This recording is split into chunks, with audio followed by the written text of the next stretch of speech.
Hello everyone, welcome to my channel. I am here to help you today.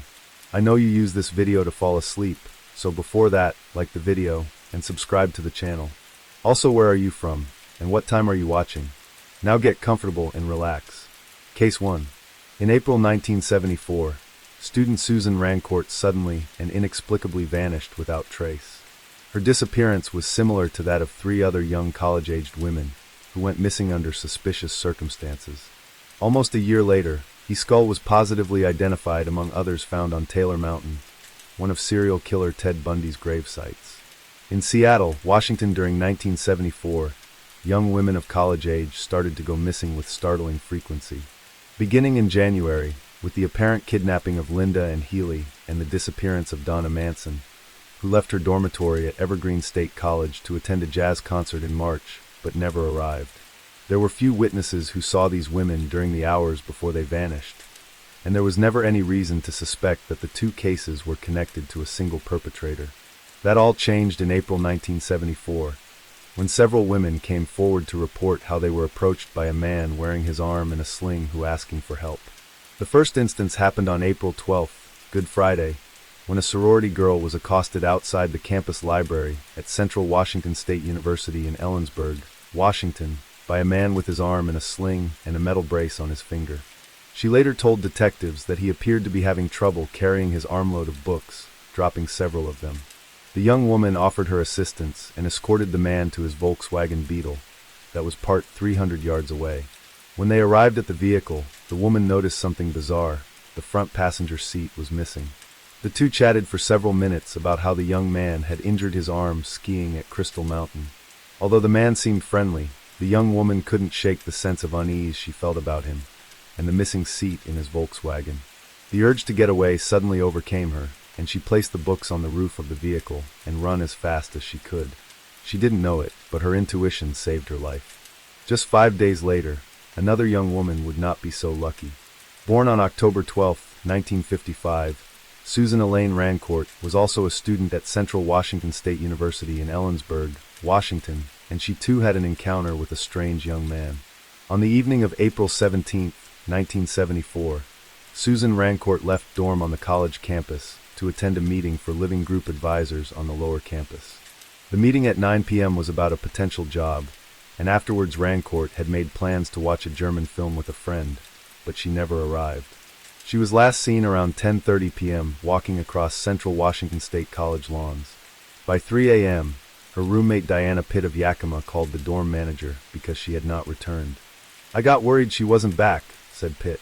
After the report was turned over to the campus police, a massive search was undertaken. The search involved around 150 volunteers who walked across Ellensburg, checking the college, abandoned buildings and sewers that covered a 2-mile radius of the city. But nothing was found. A missing person case was investigated by police, who thought Rancourt might have stayed with friends or had gone away for some unknown reason. A reward was put up by her parents of $1,000 for any information that led to her whereabouts. Susan Rancourt was described as 18 years old, white, 5'2" and 118 pounds, with blue eyes, blonde shoulder-length hair. On the night she went missing, she was wearing a bright yellow fingertip-length ski jacket without a hood, gray corduroy slacks, a yellow short-sleeved sweater, and brown hush puppy shoes. A straight-A freshman biology student, Susan Rancourt was considered very smart and sensible by her friends and family. Her father, Dale Rancourt, said although police had no leads, they were certain she had been abducted. Taking time away from his job with the Anchorage Telephone Utility, Rancourt helped with the search for his daughter. Police received leads that led from Sitka, Alaska, to Boynton Beach, Florida, alongside one that pointed to Australia. "We believe Susan was abducted because she was always a very logical person, very predictable," her father said. "If it was one of my other children, I'd say just stand by, they'll be back in 2 or 3 days, but not Susan. She was always very careful." Dale Rancourt said Susan had put her laundry in the washing machine before heading to her campus meeting. The month after Susan Rancourt's disappearance, Kathleen Parks was reported missing from Oregon State University. In June, Brenda Ball was last seen after leaving the Flame Tavern in Burien after talking with a man with his arm in a sling. Later that same month, Georgianne Hawkins simply vanished from an alley behind her sorority house. These women were all pretty, college-aged women who were similar in appearance, trusting, and it soon became apparent that these cases might be connected. The Pacific Northwest police agencies attempted to find a common link. However, it only became apparent when two women vanished on the same day. On July 14, 1974, Janice Ott and Denise Naslund were abducted hours apart at the Lake Sammamish State Park, where hundreds of people had gathered during the hot summer day. Witnesses came forward to tell police that the two women were seen approached by a young man with his arm in sling, and who introduced himself as Ted. That day, the stranger known as Ted approached several women at Lake Sammamish in an attempt to get them to leave with him to help load a sailboat onto his car. Several women refused, but Ott and Naslund went with the man with his arm in a sling. They were never seen again. Shortly after this, two witnesses came forward with information. On April 17th, the same night Susan Rancourt went missing, a young man was seen on crutches at Ellensburg by several witnesses at about 7 p.m. This man approached a sorority girl, Jane Curtis, asking for help carry his books, and she readily agreed to help because of his handicap. When they approached his car, she recounted for the police what happened next. She noticed the front passenger seat was missing and sensed something wasn't right. The young man asked Curtis if she could get inside his car, but she declined. When he pressed her a second time, she dropped the books and ran. She described the man to police as well-dressed and wearing glasses. The son of an Oregon district attorney who was visiting the campus also came forward and reported seeing a man with his arm in a sling standing in front of the Bardo Hall around 8:30 p.m. on the same evening. Later, at about 10 p.m., another sorority girl, 21-year-old Catherine Clara DeLivo, was approached by a man asking for help taking books to his car. When they arrived at his parked car, a tan-colored Volkswagen Beetle, the young man suddenly dropped the keys on the floor. He then asked the girl to retrieve them. However, DeLivo said she could see the light shining on the keys on the ground, and picked them up, placing them in his hand before she walked away. DeLivo said the man is wearing shabby clothing and a woolen hat, a description that was at odds with Jane Curtis' earlier description. Barbara Blair also came forward and stated to police that she saw a young woman in a bright yellow raincoat exiting Munson Hall. This description matched what Rancourt was wearing that evening. Another witness claimed he saw a man loitering in the parking lot and smoking with his right hand. He later saw a vehicle on his drive back to Seattle. These reports, although crucial to the investigation, did little to point detectives in the right direction. Shortly after the disappearance of Janice Ott and Denise Naslund, there were no further reports of missing women in Washington. It would be several months later, in October, that more women vanished in the state of Utah. In March 1975, two forestry students came across a disturbing find when they stumbled upon human remains while walking through a swampy, wooded area on Taylor Mountain at Issaquah.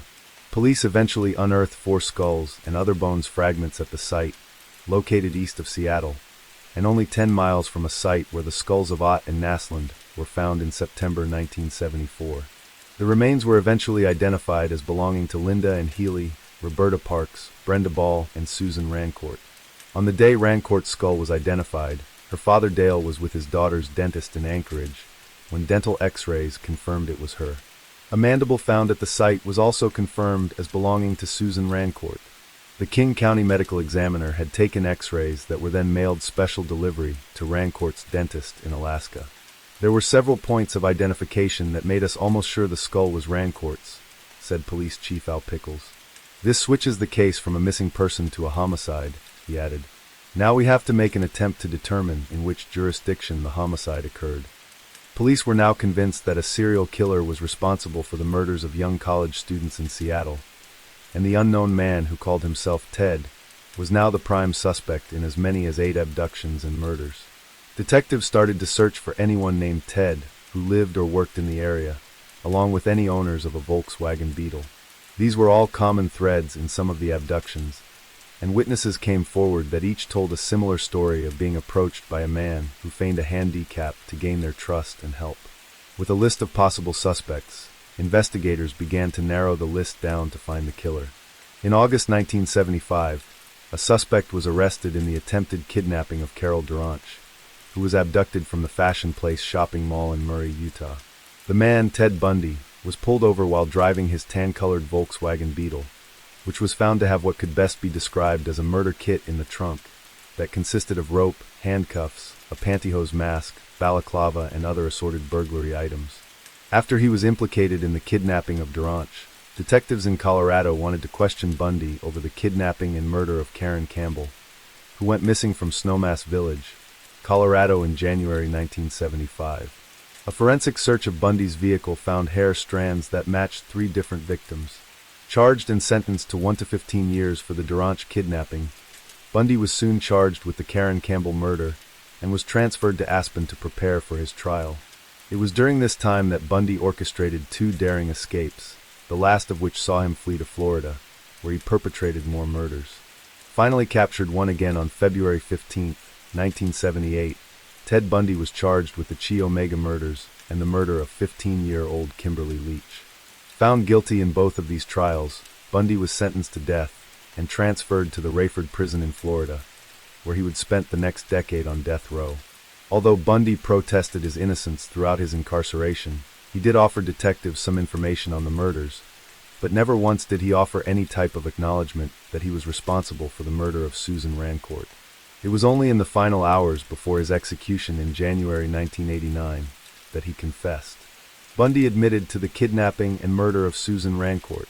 That evening, April 17, 1974, he had approached several students in an attempt to carry out an abduction, but none of his intended victims fell for his deception. Bundy had used this same method on several victims, a method that was intended to disarm them. He would appear handicapped, having made and fitted a fake plaster cast, with materials he had taken from his previous employment with a medical supply company, and used the cast on either his arm or leg in order to appear helpless. Bundy would then carry a large amount of books and appeared to struggle to carry them. His intended victim would either offer to help, or he would request it himself. Once they accompanied him to his vehicle, Bundy would talk to them in an attempt to put them at ease. The victim would then place the books down on the seat of his Volkswagen, and as they knelt down, Bundy bludgeoned them in the head with a crowbar he had hidden under the wheel arch of his car. With the unconscious Susan Rancourt in his Volkswagen, Bundy drove her towards his burial site at Taylor Mountain, where his skull was later found. It is possible that her body was buried elsewhere, as Bundy confessed that he decapitated some of his victims in Washington and Utah, taking the heads home with him. It is likely he did this with Rancourt, and later buried her head with the others that were found there. The witness who saw a suspicious man smoking might have seen Bundy waiting to abduct a victim, and later saw his Volkswagen Bug, with the unconscious Susan on his way to the Issaquah burial site, where her remains were found a year later. Like his other victims, Rancourt was likely strangled, raped post-mortem, and her body then used by Bundy for several weeks after death. Rancourt's skull was found intact, unlike other victims who had suffered fractures from his use of a crowbar to incapacitate. As she was only his 3rd victim, it is possible that Bundy had yet to perfect his method of rendering them unconscious. Like all of Ted Bundy's victims, Susan Rancourt had a promising and bright future ahead of her that was cruelly snatched away by a senseless act of murder. At 18, Rancourt was at the younger end of his victims, who were usually aged in the 20s. For his crimes, Ted Bundy would pay the ultimate price in the electric chair Old Sparky. Case 2. On July 4, 1975, Nancy Baird vanished from where she worked at a gas station in East Layton. Police soon found eyewitnesses who saw 2 men talking with Baird shortly before she disappeared. After investigating several persons of interest in the Baird case, detectives came to suspect she had fallen victim to serial killer Ted Bundy. By July 1975, Nancy Perry Baird was living in East Layton, Utah, and working as an attendant at a Fina brand gas station and convenience store near the southwest corner of U.S. Highway 89 and Cherry Lane. Baird was 23 years old and a single mother with a 4-year-old son, who she was raising on her own with help from her parents. Born in Provo, Utah, on January 14, 1952, Baird married young, shortly after she left high school, and had a child with her then husband Floyd D. Baird. The union was not a happy one and lasted only a few brief years. Her husband moved to Wyoming, and Nancy relied on her parents to look after her young son. On July 4, 1975, Nancy left her son with her parents at their home in the small town of East Layton, Utah, and went to work. That day seemed like any other, and Baird served customers who stopped for gas and store items. Between 5:10 p.m. and 5:15 p.m., the town's only full-time officer, David Ray Anderson, stopped at the Fina station. In his report for that day, Anderson wrote that he interacted with Baird with nothing out of the ordinary. He then left the station and drove to another gas station on the opposite corner of the highway. Anderson wrote in his report that when he looked back in the direction of the Fina station, around 5:30 p.m., he noticed a green van parked outside. He went over to check it out, but it is unknown if Officer Anderson made contact with the driver or what became of the incident. But by the time he arrived back at the Fina station, he found that Nancy Baird was no longer there. Her purse, containing medication and $167 from a cashed check, and keys were still inside, and her car was still parked outside. When Bonnie Peck, manager of the gas station, appeared, she asked Officer Anderson if he had seen Baird, to which he said he had seen her 20 minutes previously. There were no signs that a struggle had taken place inside the convenience store, and together they conducted a search of the area, but found nothing. Anderson called in to his chief, who requested assistance from the Davis County Sheriff's Office in mounting a search for Nancy Baird. East Layton was a town of only about 1,000 residents, and at that time, its police department comprised of only 4 officers, which included a part-time chief, 1 full-time officer, and 2 part-time reserve officers. None of these individuals had attended Utah's police academy, leaving the department understaffed and underexperienced. East Layton police set about working out what happened to Nancy immediately after she vanished from her place of work. They put out a missing persons bullet with information about Baird. She was described as 23 years old, 5'2" in height, weighing 100 pounds with long strawberry blonde hair, hazel eyes and small scars on the inside of each wrist. She was known to wear a small gold pinky ring with rubies, and was wearing a smock with the Fina logo, blue shorts, and a blue halter top. Police then began finding out the identities of customers who had potentially interacted with Nancy by using credit card receipts from the Fina station. One of them was Denzel Williams, a resident of the neighboring town of Kaysville, Utah. Williams was interviewed by Davis County Sheriff's Detective Kenny Payne on July 5, 1975, the day after Nancy was last seen.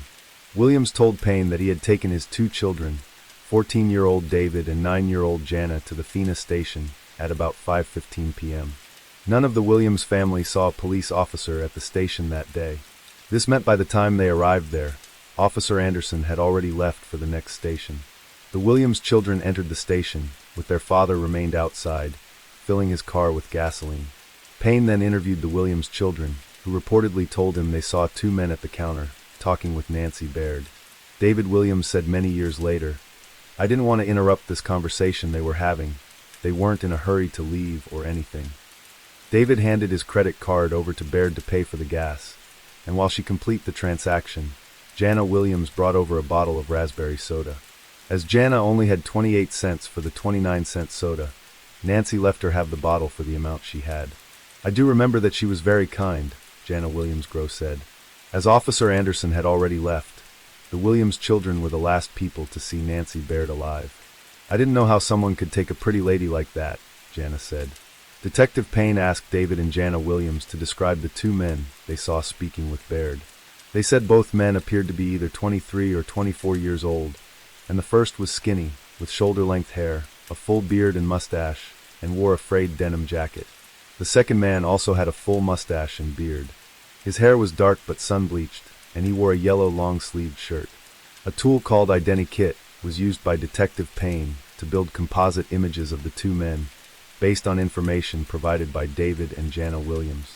These images were never shown to the children, and were subsequently lost from the case files held by the Davis County Sheriff's Office. Almost 50 years later, the Cold podcast used an antique identikit to recreate the composites based on the information contained in Kenny Payne's report.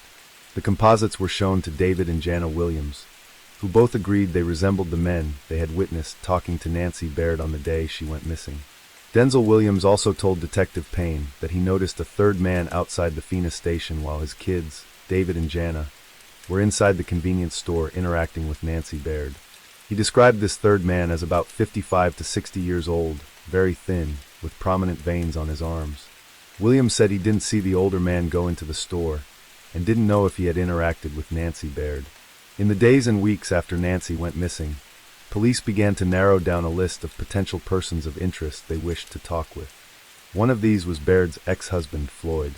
Baird was quickly ruled out as a suspect after he provided an alibi, telling detectives he'd been camping with a friend in the area of Jackson Hole, Wyoming on the date in question. Detectives then spoke with several of Nancy's current and ex-boyfriend, one of whom was named Dennis Forsgren, who said he had been out of state vacationing with his family at the time. This alibi was later verified by investigators, who next conducted a search of Baird's home. There, they seized her address book, as well as a hairbrush, with strands of her hair tangled in the bristles.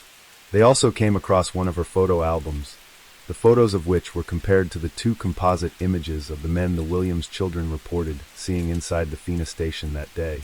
A sheriff's lieutenant wrote, "There was a very similar likeness of one of the identikit composites to a picture from the photo album." The report said the photo was marked with the name Monty, a person who was soon identified as Monty Torres. Jana Williams was shown the photo by detectives, and she positively identified Monty Torres as one of the hippie-type individuals that was in the service station. Davis County detectives learned Torres was in Pocatello, Idaho. They asked the Bannock County, Idaho Sheriff's Office to locate and interview Torres, who was described by a Bannock County detective as quite jittery. Torres said he had an alibi, claiming he'd been at Lava Hot Springs on the afternoon of Nancy Baird's disappearance. He then submitted to a polygraph examination. The outcome of this examination is unknown. However, newspaper clippings from the time seem to indicate the polygraph revealed no signs of deception on Torres' part. As a result, he was cleared as a person of interest. Davis County detectives then decided to speak with Nancy Baird's friends, one of whom had pertinent information for the case. An Ogden woman named Dolores Drake was interviewed in the early days of the investigation and provided information about an incident that occurred in the days before Baird's abduction. Drake reportedly told detectives that 2 nights prior to Nancy's disappearance, they had gone bar hopping along Washington Boulevard in Ogden.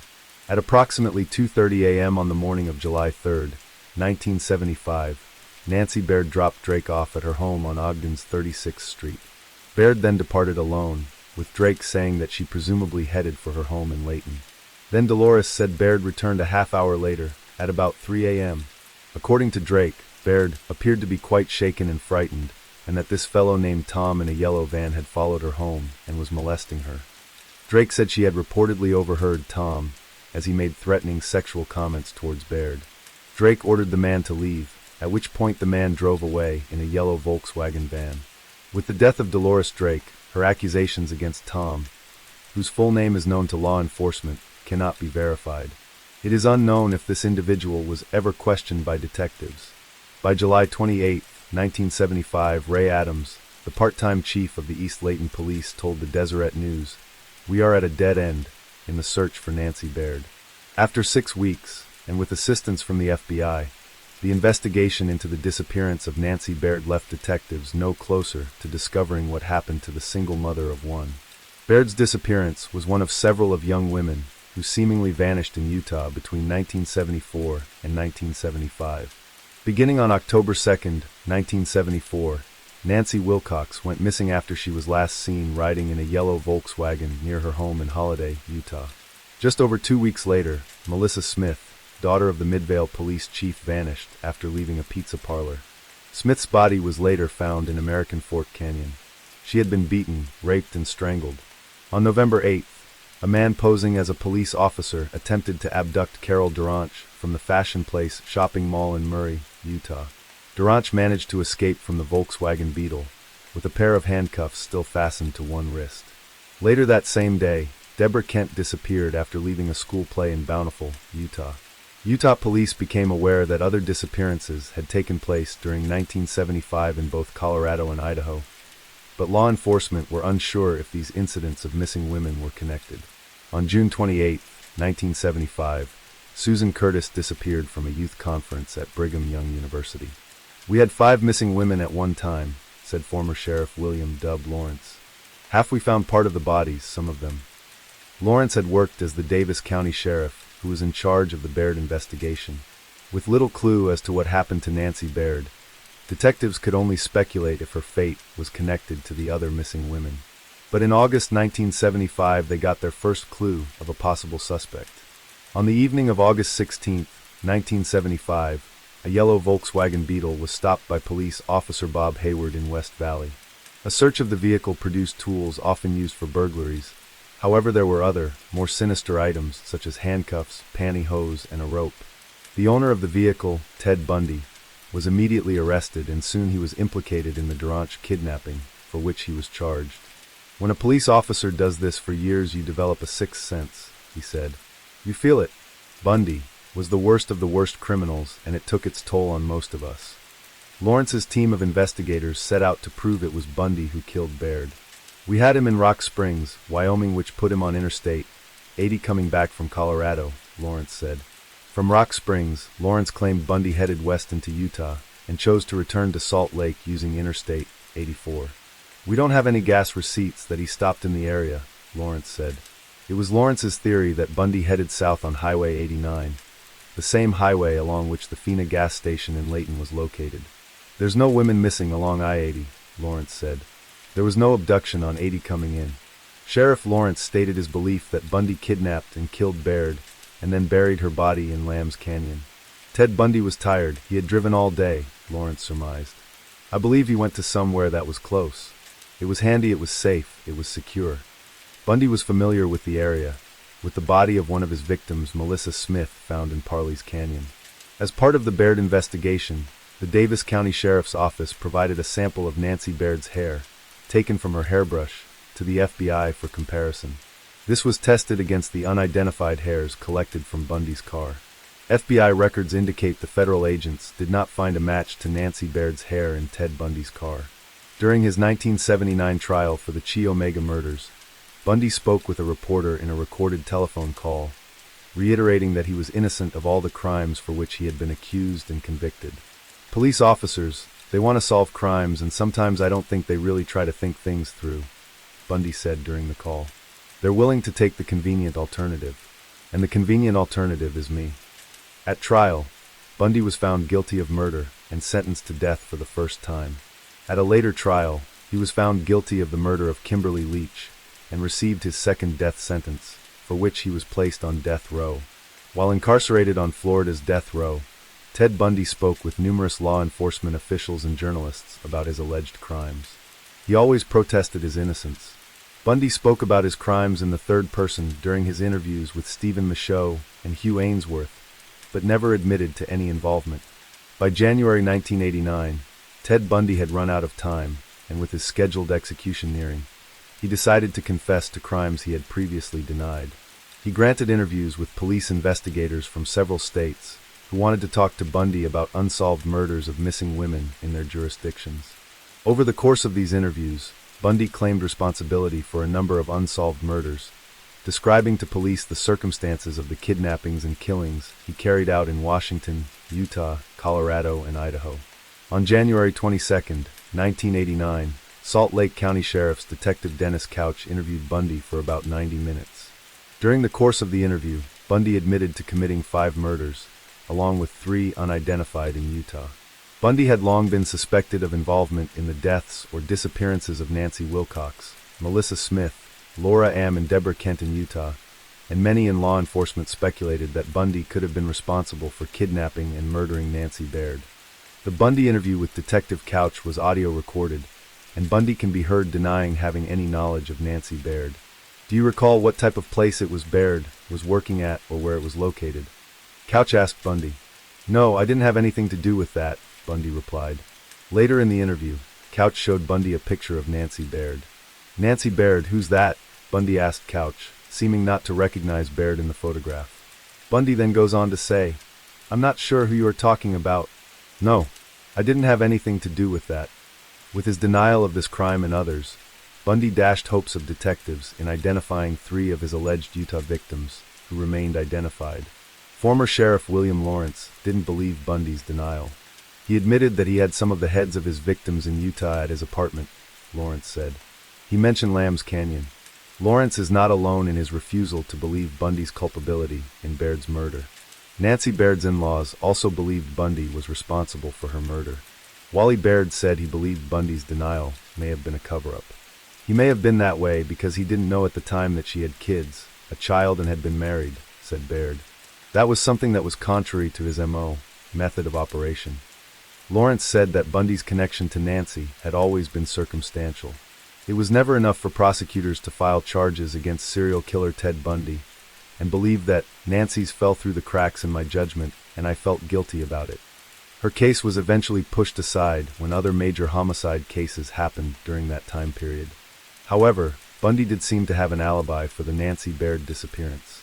As the likely prime suspect in the disappearance of Nancy Baird, Ted Bundy has been considered responsible primarily due to the time frame she went missing, and the fact that he was active in Utah during 1974 and 1975.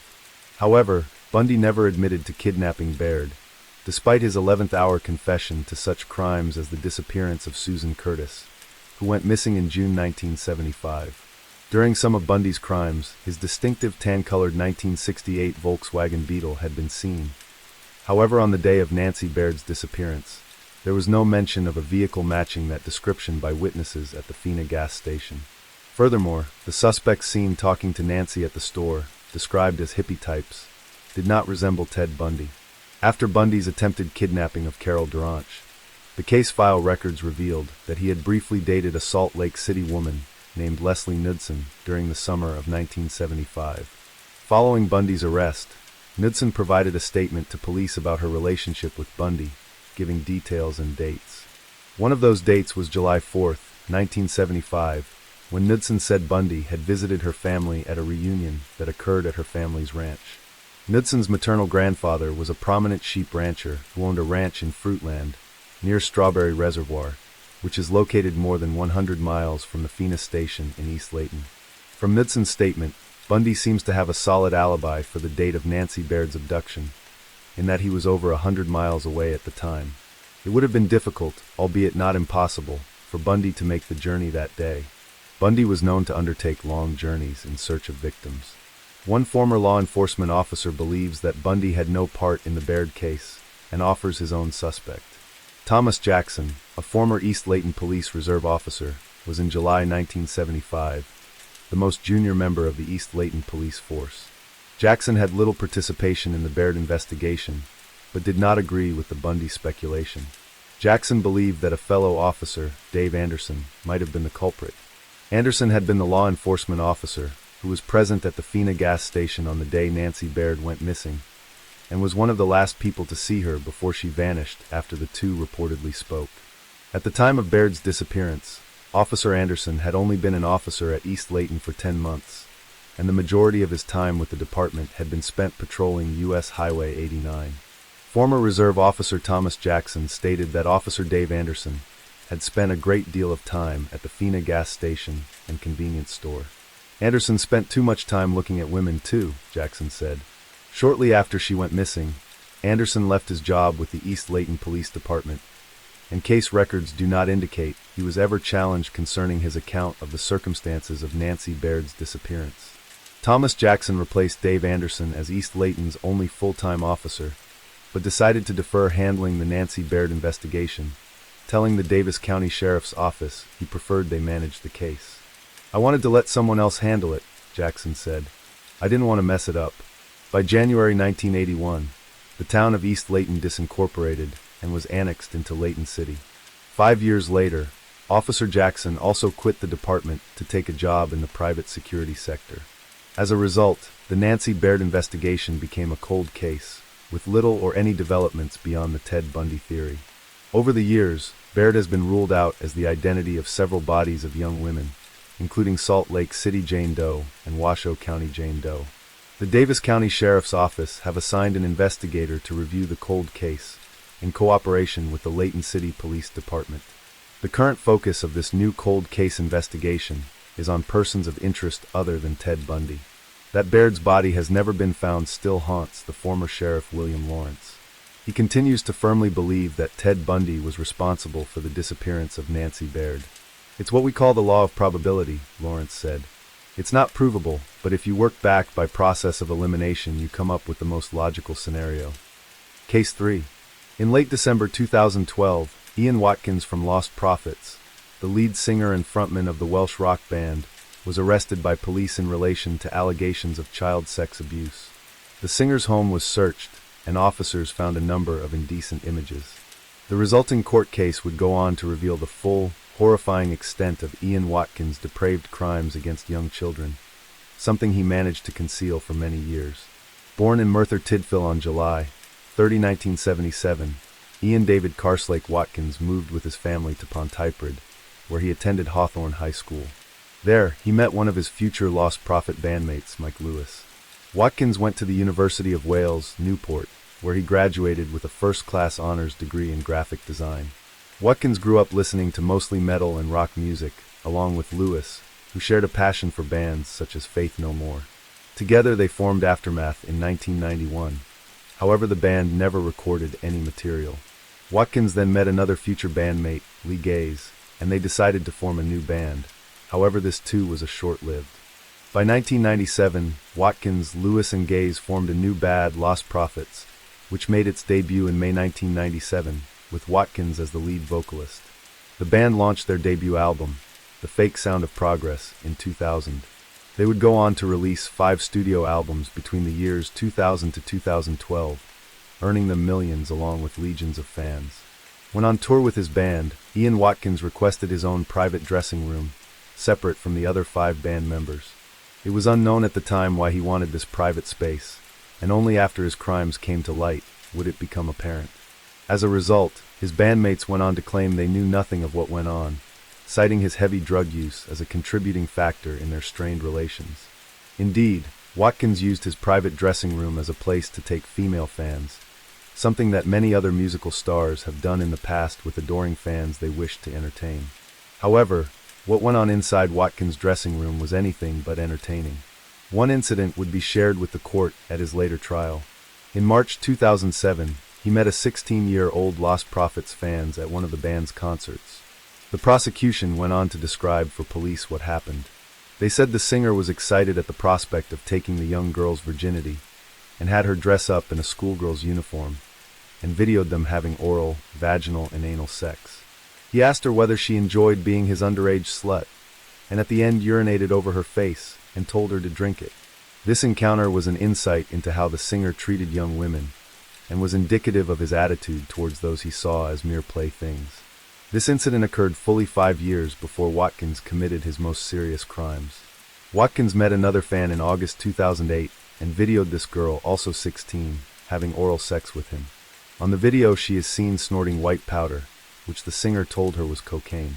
It was this taking of hard drugs, intrinsically linked to his sexual activities, that caused him to step further away from his bandmates.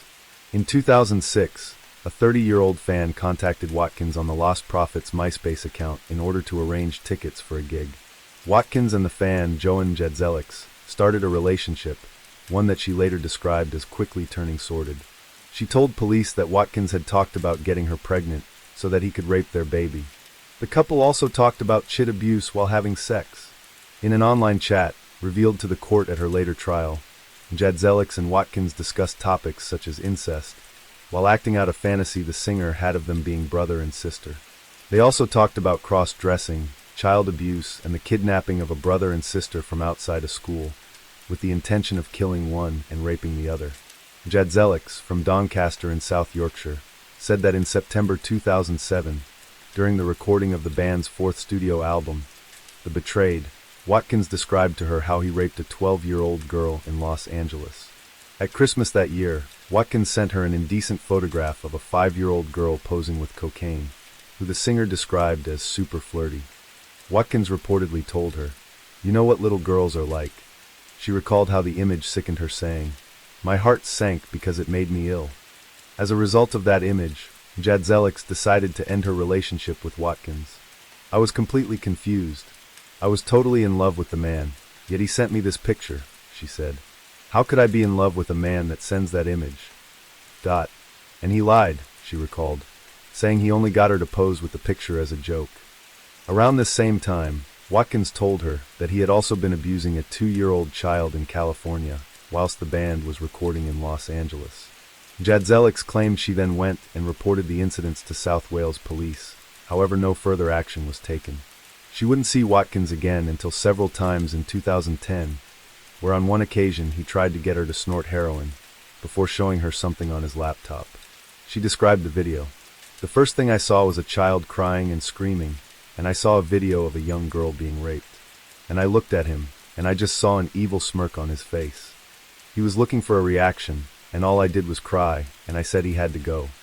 Joan Jadzelek said she had never met anyone as sick and depraved as that man, and that it was then she decided to play Watkins at his own game.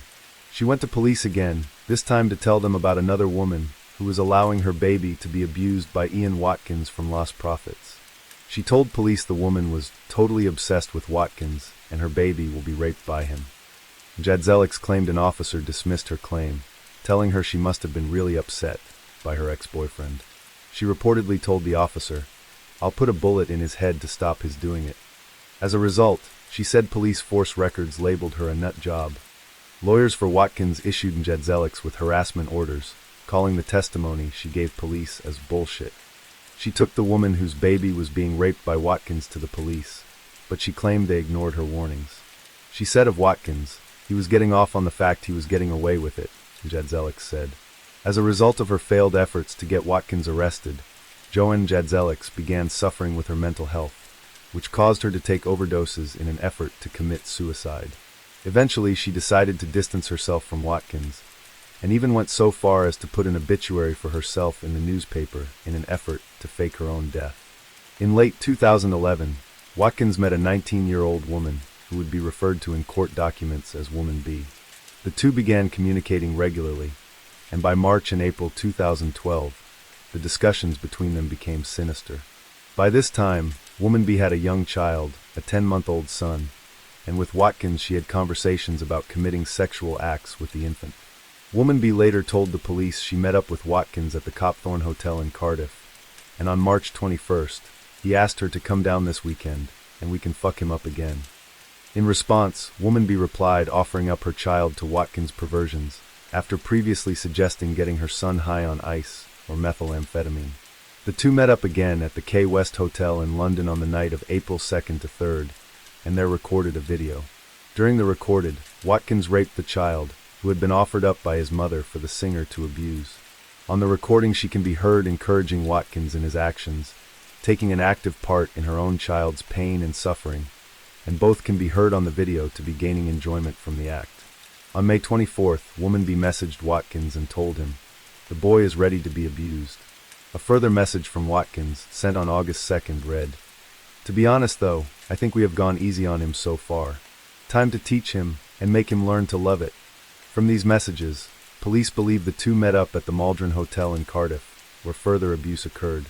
An image sent by Woman B to Watkins on September 9th showed a grotesque sex act she committed against her own child. By August 2012, Watkins started communicating with a second woman and mother to a young child. This 25-year-old, who was known as Woman P in court documents, told police that not long after they began talking, their conversations turned to child sex abuse. The couple talked of moving in together, and Watkins told Woman P, "If you belong to me, so does you our baby." In response, she told him, "Understandable, a mother-daughter-slave duo worshipping you." Watkins replied, "That's all she will know, a life of filth." They spoke of sexually abusing the young child, and during subsequent communications they planned even more depraved acts, including forcing bestiality with the child, and even the taking of drugs. Watkins considered the small child as a mere plaything, not as a human being, but a sexual object there for his own pleasure. He said he wanted to get both mother and daughter taking crack cocaine, and talked of whoring her out to fat old men who would pay thousands. He even spoke of torturing the small child for fun. Woman P took intimate photographs of her daughter and sent them to Watkins, and in turn he commented on his intentions with her. On September 12, 2012, Watkins and Woman P had a lengthy Skype session, which would prove to be some of the most disturbing and graphic evidence presented at their later trials.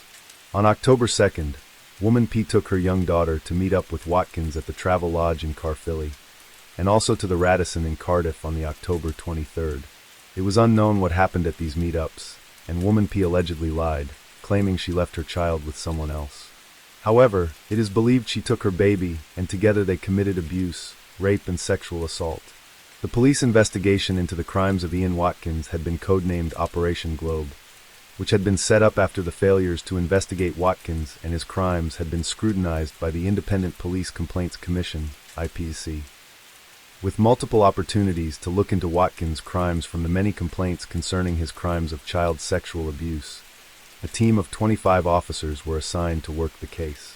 Beginning in October 2012, and led by Detective Chief Inspector Peter Doyle, the Operation Globe team worked to uncover the horrific sexual crimes against young children, and included officers from Germany and the USA. The operation also required the cooperation of GCHQ to decrypt a hidden drive on Watkins' laptop. Once investigators bypassed the encrypted password to his laptop, they learned it read, "I fuck kids," and his device was found to contain video evidence of his abuses. Among the trove were images he had made himself. DCI Doyle said after the investigation had concluded, "This investigation was highly complex and involved a large team working closely with partners including local authorities, NSBCC, and Interpol. The team showed moral and professional courage in the face of harrowing and deeply upsetting evidence, which was by far the worst I have come across in my 30-year career." Throughout the investigation, the central core of the investigation focused upon the protection of children, and the team never wavered from that goal. Several years after the case had concluded, the Operation Globe investigation team was named runner-up in the Police Federation National Detective Forum, PFNDF, Detective Investigation of the Year Award. DCI Doyle said, "They thoroughly deserve the recognition they have received from the Police Federation, and I am pleased their hard work, professionalism, and dedication has been acknowledged." As a result of the investigation, a number of serving officers were under examination by the IPCC in relation to possible delays in bringing Watkins to justice. The roles of as many as 8 officers were being looked into, which was part of an IPCC probe that began before Operation Globe was set up. The officers included 2 South Wales police officers, 1 a detective constable, along with the roles of a sergeant and 3 constables from South Yorkshire Police, and a sergeant and constable from Bedfordshire Police that were being looked at. It was revealed South Wales Police received information from 4 different police forces across Britain about Watkins' crimes. Watkins was first apprehended in June 2012, several months before he met Woman P, in connection to various drug charges, and he was granted bail shortly afterwards. He was arrested again on November 4, 2012 for drug possession, and a separate allegation that he possessed an obscene image of a child. South Wales Police were finally acting on information provided by witnesses. From 2008 to 2011, a total of 6 people, including Joan Jadzelix, had spoken to the police in regards to Watkins' conduct. Arrested for a 3rd time on December 17, 2012 on another drug possession charge, South Wales Police immediately conducted a search of his home. They focused on his computer in connection to their prior investigation and allegations made against him. During the search, officers discovered numerous indecent images of children stored on his computer. Of the images found, there were 90 indecent photos of children, including 45 at level 4 and 2 at level 5. Many other images and videos were of extreme pornography, along with 22 images of bestiality, including oral and vaginal sex with dogs. The ages of the child in the images ranged from 2 to 14 years old. Appearing before Cardiff Magistrates Court on December 19, 2012, Watkins was charged with conspiracy to engage in sexual activity with a 1-year-old girl and possession and/or distribution of indecent images of children and extreme animal pornography. Owing to the seriousness of the charges, he was remanded in custody. His 2 female co-accused, Woman B and Woman P, had also been arrested and charged. Watkins denied the accusations, claiming he had no involvement in the alleged crimes. Imprisoned at HM Prison Park in Bridgend, he appeared before Video Link at Cardiff Crown Court on December 31st, and was remanded in custody until March 11, 2013. The trial date was set for July 15th, and at a hearing on June 3rd, Watkins denied all the charges when appearing before Video Link. 3 days later, it was announced that the trial of Watkins and his 2 female co-accused would start on November 25th, and was expected to last a month. Watkins' lawyers attempted to have the venue moved outside Wales, but this request was denied. On November 26th, on the 2nd day of the trial when the jury had been sworn in, Watkins and Woman P admitted to the charges, with Watkins pleading guilty to attempted rape and sexual assault of a child under 13, but not guilty to rape.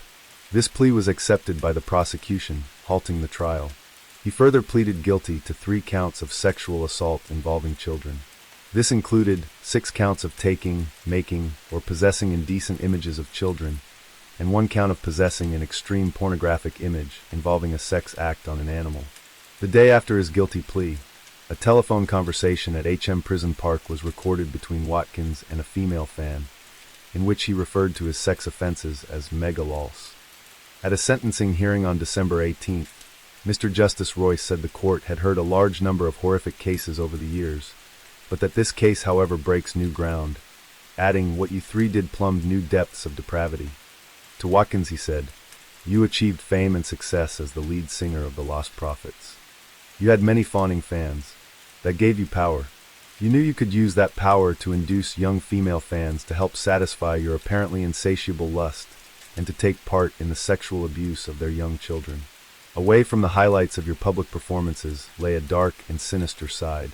Because she entered her guilty plea at the first reasonable opportunity, Woman B was entitled to a standard 1/3 discount on her sentence. Because Watkins and P waited until just before the jury was sworn in on the second day of the trial, they received no credit, but were given the conventional 10% off their sentences. Watkins was considered the most dangerous by the judge, and in his closing remarks he said of Ian Watkins and his crimes, "Mr. Watkins presents a high risk of causing serious sexual, physical, emotional, and psychological harm to children, both male and female, and to women, specifically his female sexual partners. I have no hesitation in concluding that there is a significant risk to the public, in particular to young females and children, of serious harm occasioned by the commission by you of further specified offenses. That risk is high."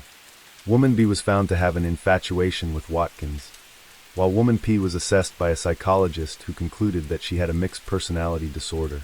There was a low risk that either woman was reoffend again. Woman B was said to show genuine remorse for her crimes, while the judge said there were signs of remorse from Woman P, and that they shared a corrupting influence under Watkins. The guidelines in determining Watkins' sentence included the planning and its graphic detail of his crimes, and the deliberate targeting of a vulnerable victim. The abuse of trust in the cases of B and P, the commission of the offenses by 2 people acting together, and the abuse of power in the case of Watkins along with the commission of offenses whilst under the influence of drugs. The most serious considerations were the fact that a baby was a particularly vulnerable victim. In the case of Watkins, there was more than one victim, along with repeated assaults on the same victim. In addition, the court took into account the degradation through taking photos or videos as part of the offending.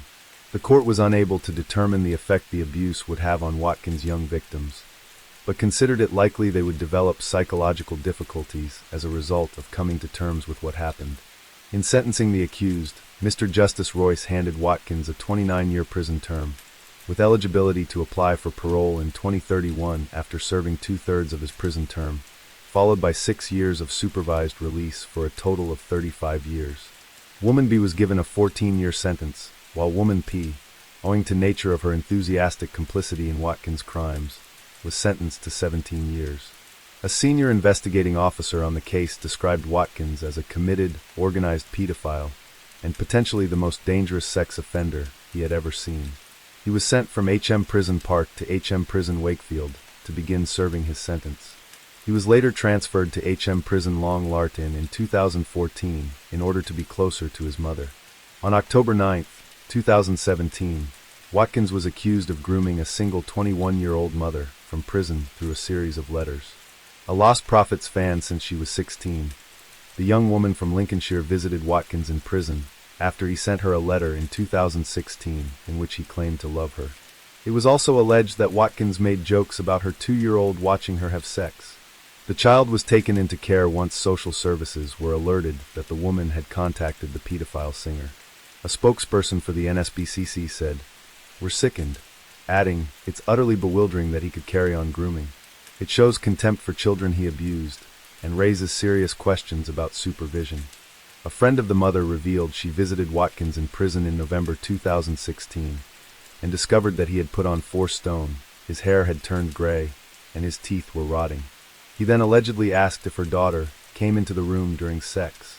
It was at that point the woman said she began to feel scared, but vowed to never let him have any contact with her daughter. After it was discovered that the pair had been communicating, police seized her mobile phone and laptop in December, before taking the child into care. The woman then returned to visit Watkins in January 2018 to inform him of what had happened, before coming back again in March. Prison officials in Wakefield, where he had been transferred, reportedly found nothing untoward in their exchanges via letters and emails. In March 2018, Watkins was found to be in possession of a mobile phone and was accused of using it to maintain contact with a girlfriend outside prison, a charge which he denied. A search of his cell produced the charger for the phone. Watkins said the phone belonged to two inmates who forced him to hide it for them, but refused to give their names for fear of incurring violent retribution. In August 2019, Watkins attended trial at Leeds Crown Court, during which he claimed to still receive fan mail from Lost Prophets fans, and that the men wanted him to help them take advantage of the women writing in as a revenue stream. Watkins reportedly paid a Liverpool-based gang member for access to the mobile device. He was reportedly paying £1,000 for its use. However, upon being caught with the phone in custody, this amount increased to £5,000. At the conclusion of the 5-day trial, Watkins was convicted and sentenced to a further 10 months in prison, a term that was to run consecutively with his existing sentence. At HM Prison Wakefield, where Watkins remained incarcerated, a hostage situation occurred on the morning of August 5, 2023, when 3 inmates held Watkins against his will. He suffered stab wounds, but was freed some 6 hours later by prison officers. It was confirmed by police that his injuries were not life-threatening. The motive for the attack was allegedly a 600-pound drugs debt owed by Watkins to another prisoner, who used a sharpened toilet brush as a makeshift weapon. Shortly after the incident, Watkins was reported to have spent his time buying both protection and friendships from other inmates, with assistance from family and friends who arranged bank transfers to the inmates' accounts. Shortly after, Ian Watkins was charged with 13 sexual offenses against children, including the attempted rape of a 1-year-old girl. The other band members of Lost Prophets posted a message on their website describing how they were learning about the details of the investigation along with you, concluding, "It is a difficult time for us and our families, and we want to thank our fans for their support as we seek answers."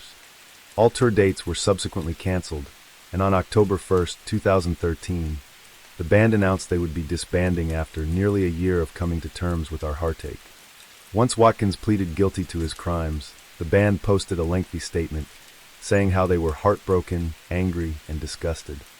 The band members stated that they had been unaware of his many crimes, and that though working with him had become a constant, miserable challenge, they had never imagined him capable of behavior of the type he has now admitted, and urged any other victims to contact the authorities. Immediately after Watkins was sentenced, the BBC banned the entire Lost Prophets back catalog from being played on their stations. In years when Ian Watkins was perpetrating his crimes against defenseless children, the police had numerous opportunities to stop him. However, the reports from people such as his ex-girlfriend Joan Jedzelix went unheeded. This was most likely because of his fame, something that has given monsters such as Watkins and Jimmy Savile a certain measure of immunity. It was the immunity from suspicion that allowed Watkins to continue to several years, to corrupt others and abuse the most vulnerable of victims, all while projecting to the world an image of a professional who was above suspicion. However, behind closed doors, Watkins was revealed to be one of the most degenerate and evil of serial offenders. Case 4. On Florida's death row, serial killer Ted Bundy attempted to bargain for more time by giving up his secrets to detectives. He offered information on the unsolved murders of young women in several western states during the 1970s, and one of the cases Bundy was questioned about was the death of Sandra Weaver, who was found in Colorado after her abduction from Utah. Born on August 4, 1955, to Marlene and Bruno Weaver in Arcadia, Wisconsin, where she grew up in the family home alongside her 2 brothers and 2 sisters. Weaver attended the Western Wisconsin Technological Institute in La Crosse, and by June 1974 had finished her first year when she decided to travel to Utah with a girlfriend. Weaver and Joan Elkins planned to work for a few weeks before returning home for the fall college term and the marriage of Sandra's sister in late July. The girls hitchhiked to Salt Lake City, Utah, and there found residence at the trailer home of a young man they had met in Utah. Together they found work at a warehouse in Salt Lake City. On the morning of July 1, 1974, Elkins reported in sick for work, and so Sandra, who was known as Sandy to family and friends, went in alone. She never returned to the trailer, and Elkins said the warehouse called in the afternoon to say that Sandra had not returned to work after she took a lunch break at about 10:30 a.m. Joan Elkins then reported her friend as missing to the Salt Lake City police. She told officers she had no idea where or with whom Sandra may have gone. "We didn't have anybody we knew in Salt Lake City," she said. Elkins then stayed in Utah until mid-August, hoping to find Sandra before returning to Wisconsin. Salt Lake City police had no idea what had happened to 18-year-old Weaver, and initially suspected her disappearance temporary and that she might reappear. During this time, there were several missing women reported in Washington, but nothing to connect the disappearance of Sandra Weaver to what was happened hundreds of miles away. On July 2, 1974, only a day after Sandra Weaver went missing, a body was discovered by tourists hiking in the DeBet Canyon in Colorado at about 3 p.m. near the Colorado River on .s. 6 to 24, about 16 miles east of Palisade. The woman, found face down in some brush, had been beaten and stripped naked, with no clothing found near the body. It was estimated the young woman was between the ages of 15 and 21 years old, white, between 5-7 and 5-8 tall, 120 to 135 pounds, with dark shoulder-length hair and a fair complexion. In addition to the lack of clothing found at the scene, there were no personal effects except for a gold chain with a 1-inch wooden cross and a blue sapphire ring. Possibly the most important information, and one that might help police identify the girl, was the contact lenses worn by the victim, which were blue-tinted with red identification marks, and her teeth, which indicated extensive dental work. In an effort to identify the woman, Mesa County Sheriff's Department deputies said the office had gotten a number of inquiries as a result of sent out across the United States. The Montrose pathologist, Dr. Thomas Canfield, conducted further tests in an attempt to learn the actual cause of death. It was determined the girl had been beaten with fists and had died of suffocation, then dragged to the spot in DeBet Canyon. After several months of fruitless searching, police eventually identified the Jane Doe. In January 1975, Sheriff's investigator Milo Vig said that dental charts and contact lenses of the victim matched those of Sandra Jean Weaver. When police contacted Sandra's family, her father Bruno Weaver confirmed to detectives that his daughter had left home in June 1974 and hitchhiked to Salt Lake City, Utah to find a summer job. Several months after the disappearance of Sandra Weaver, other young women started to go missing in Utah. In October 1974, 3 young women seemingly vanished. The first, Nancy Wilcox, was never found, while the bodies of 2 others, Melissa Smith and Laura M., were found 9 and 20 days respectively after they disappeared. Smith and M. had been beaten, raped, sodomized, and strangled with nylon stockings. Like Weaver, the bodies of Smith and M. were found dumped in canyons east of Salt Lake, and all 3 had been found naked and beaten, with May's face beaten beyond recognition by her killer.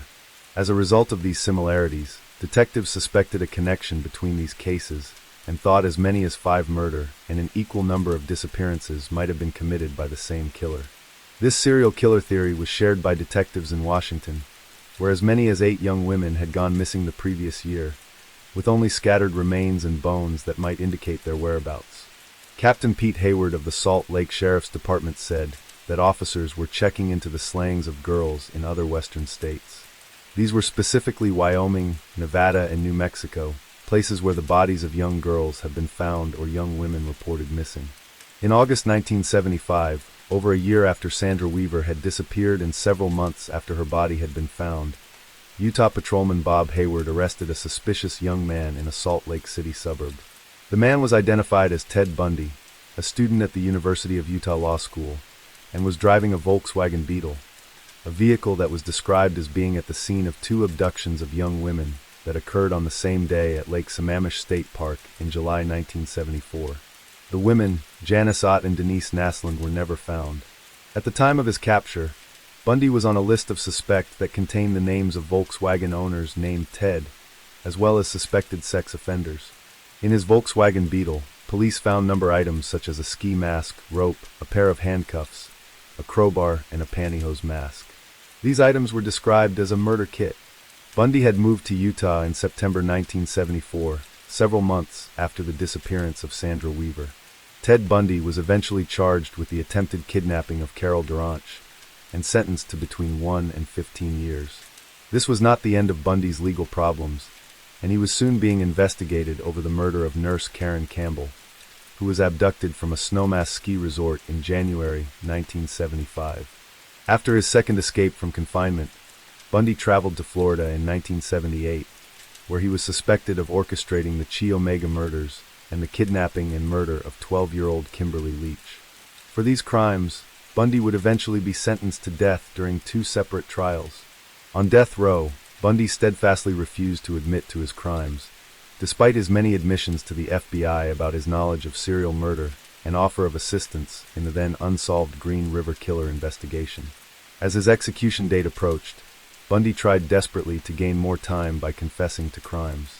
After his execution in January 1989, details began to emerge of the crimes. Bundy made confessions of his involvement. One of those was the Sandra Weaver case, which investigators had long suspected Bundy of committing. Mesa County Sheriff's Lieutenant Reek Clausen said after Bundy's death, Bundy did not confess to Weaver's disappearance. There was talk of him murdering a woman in Utah and then taking her to Colorado, but there was nothing to tie it to Weaver. This admission matched the circumstances of Sandra Weaver's abduction and murder. However, there was never any evidence that connected Bundy to her case, apart from Bundy's taped confession. On that tape, Bundy was interviewed by Detective Dennis Couch and other investigators, who said the serial killer gave Couch specific names, dates and places on some Utah murders, and gave less detailed information on others. Bundy has given information, he said, that there were a total of 8 Utah victims, said Utah Sheriff Pete Hayward. Bundy talked in specifics about the 5 cases we pointed out to him, but beyond that I don't want to comment at this time. Clausen later said that he heard nothing more than rumors, that Bundy had confessed to killing Weaver. Bundy was a consideration at the time, Clausen said. We knew he had been in the area around that time because of a gas receipt. We were quite certain he was involved in the murder of a different girl. At the time we couldn't really pin the Weaver murder on him. With Ted Bundy's death, and his refusal to confess directly to the murder of Sandra Weaver, her murder remains unknown. However, there are reportedly no other suspects considered in her case. Case 5. During his death row confessions, serial killer Ted Bundy gave investigators details on many murder cases for which he was suspected of committing, but never charged. One of those was of missing high school student Lynette Culver, who disappeared in Pocatello, Idaho on May 6, 1975, and who was long thought to be a victim of another suspected serial killer. Originally born in Washington State on July 31, 1962, Lynette Dawn Culver grew up in Pocatello, Idaho, where she lived with her parents, Mr. and Mrs. Edward Culver, at 237 Fairbanks. A 7th grader at Alameda Junior High, Lynette was described by her family as a typical preteen, while her teachers knew her as a good student who sometimes liked to skip class.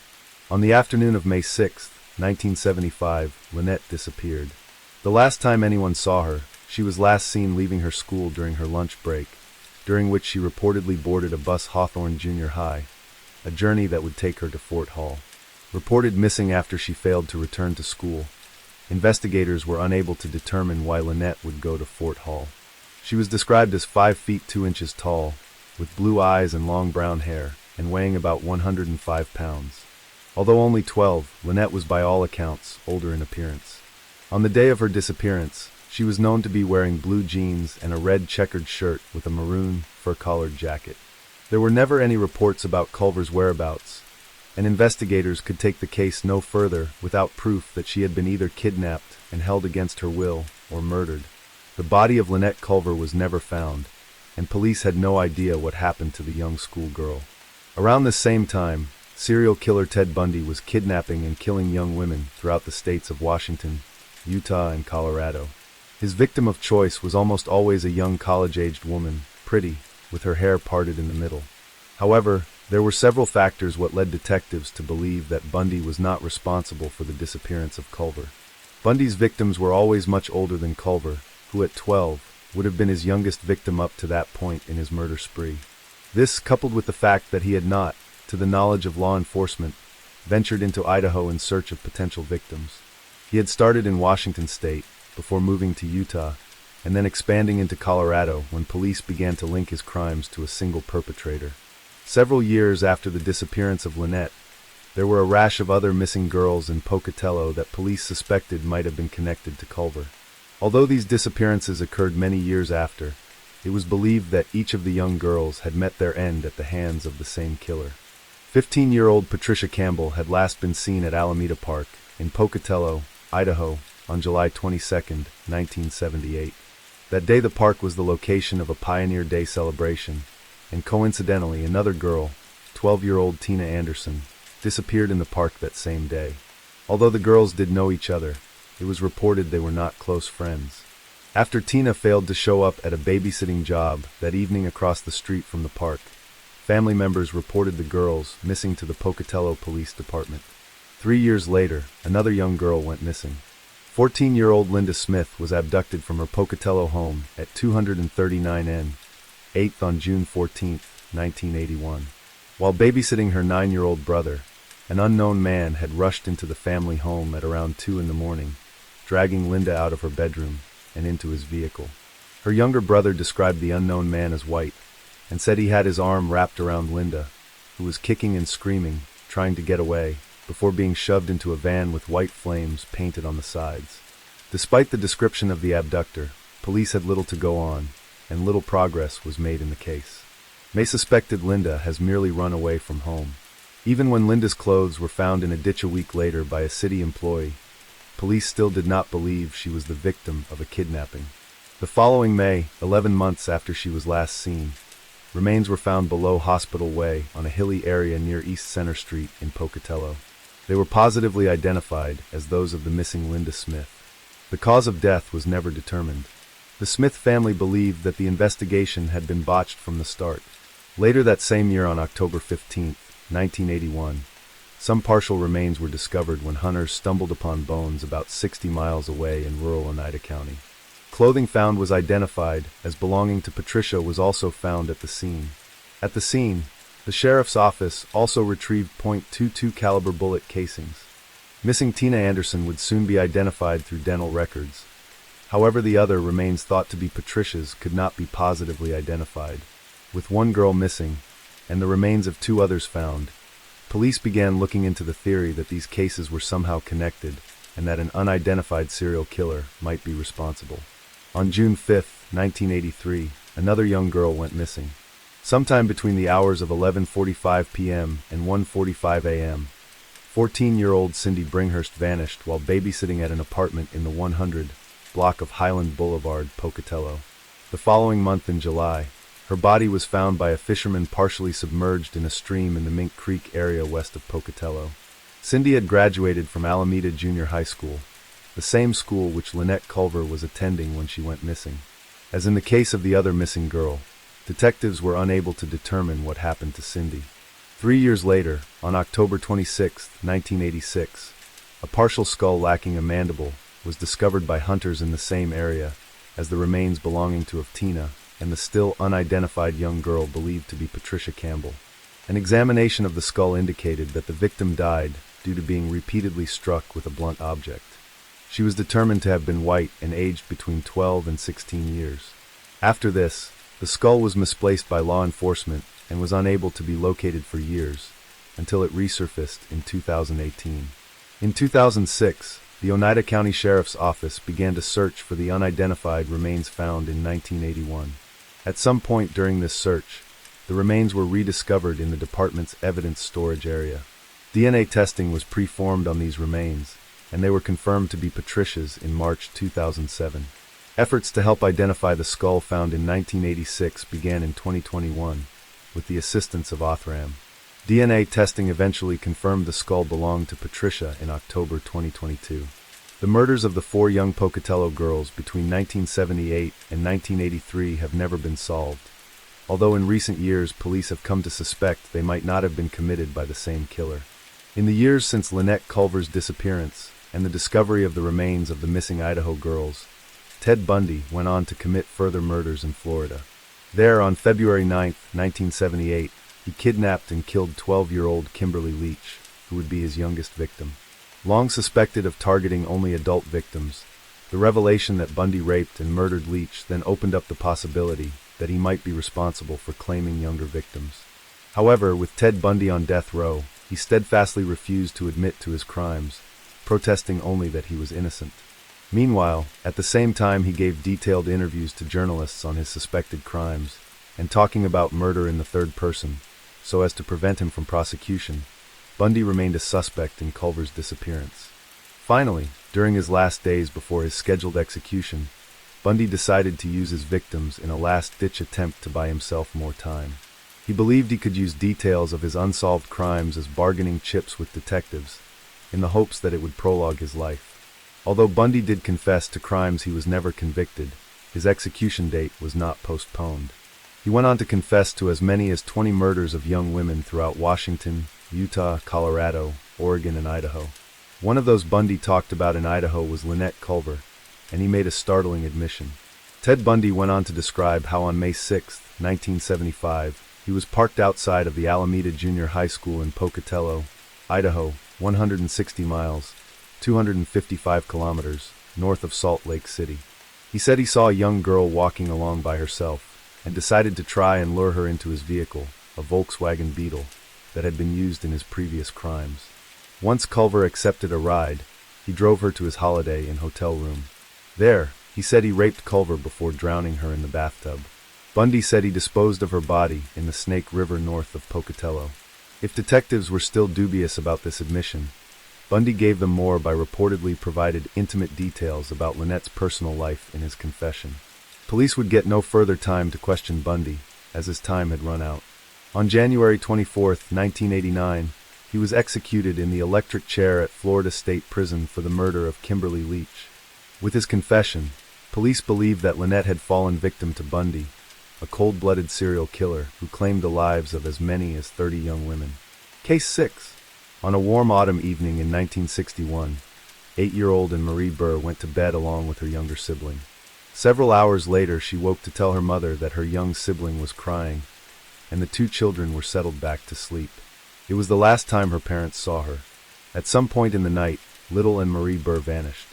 It appeared someone had entered the Burr home that night and snatched Marie from her bed, taking her into the night.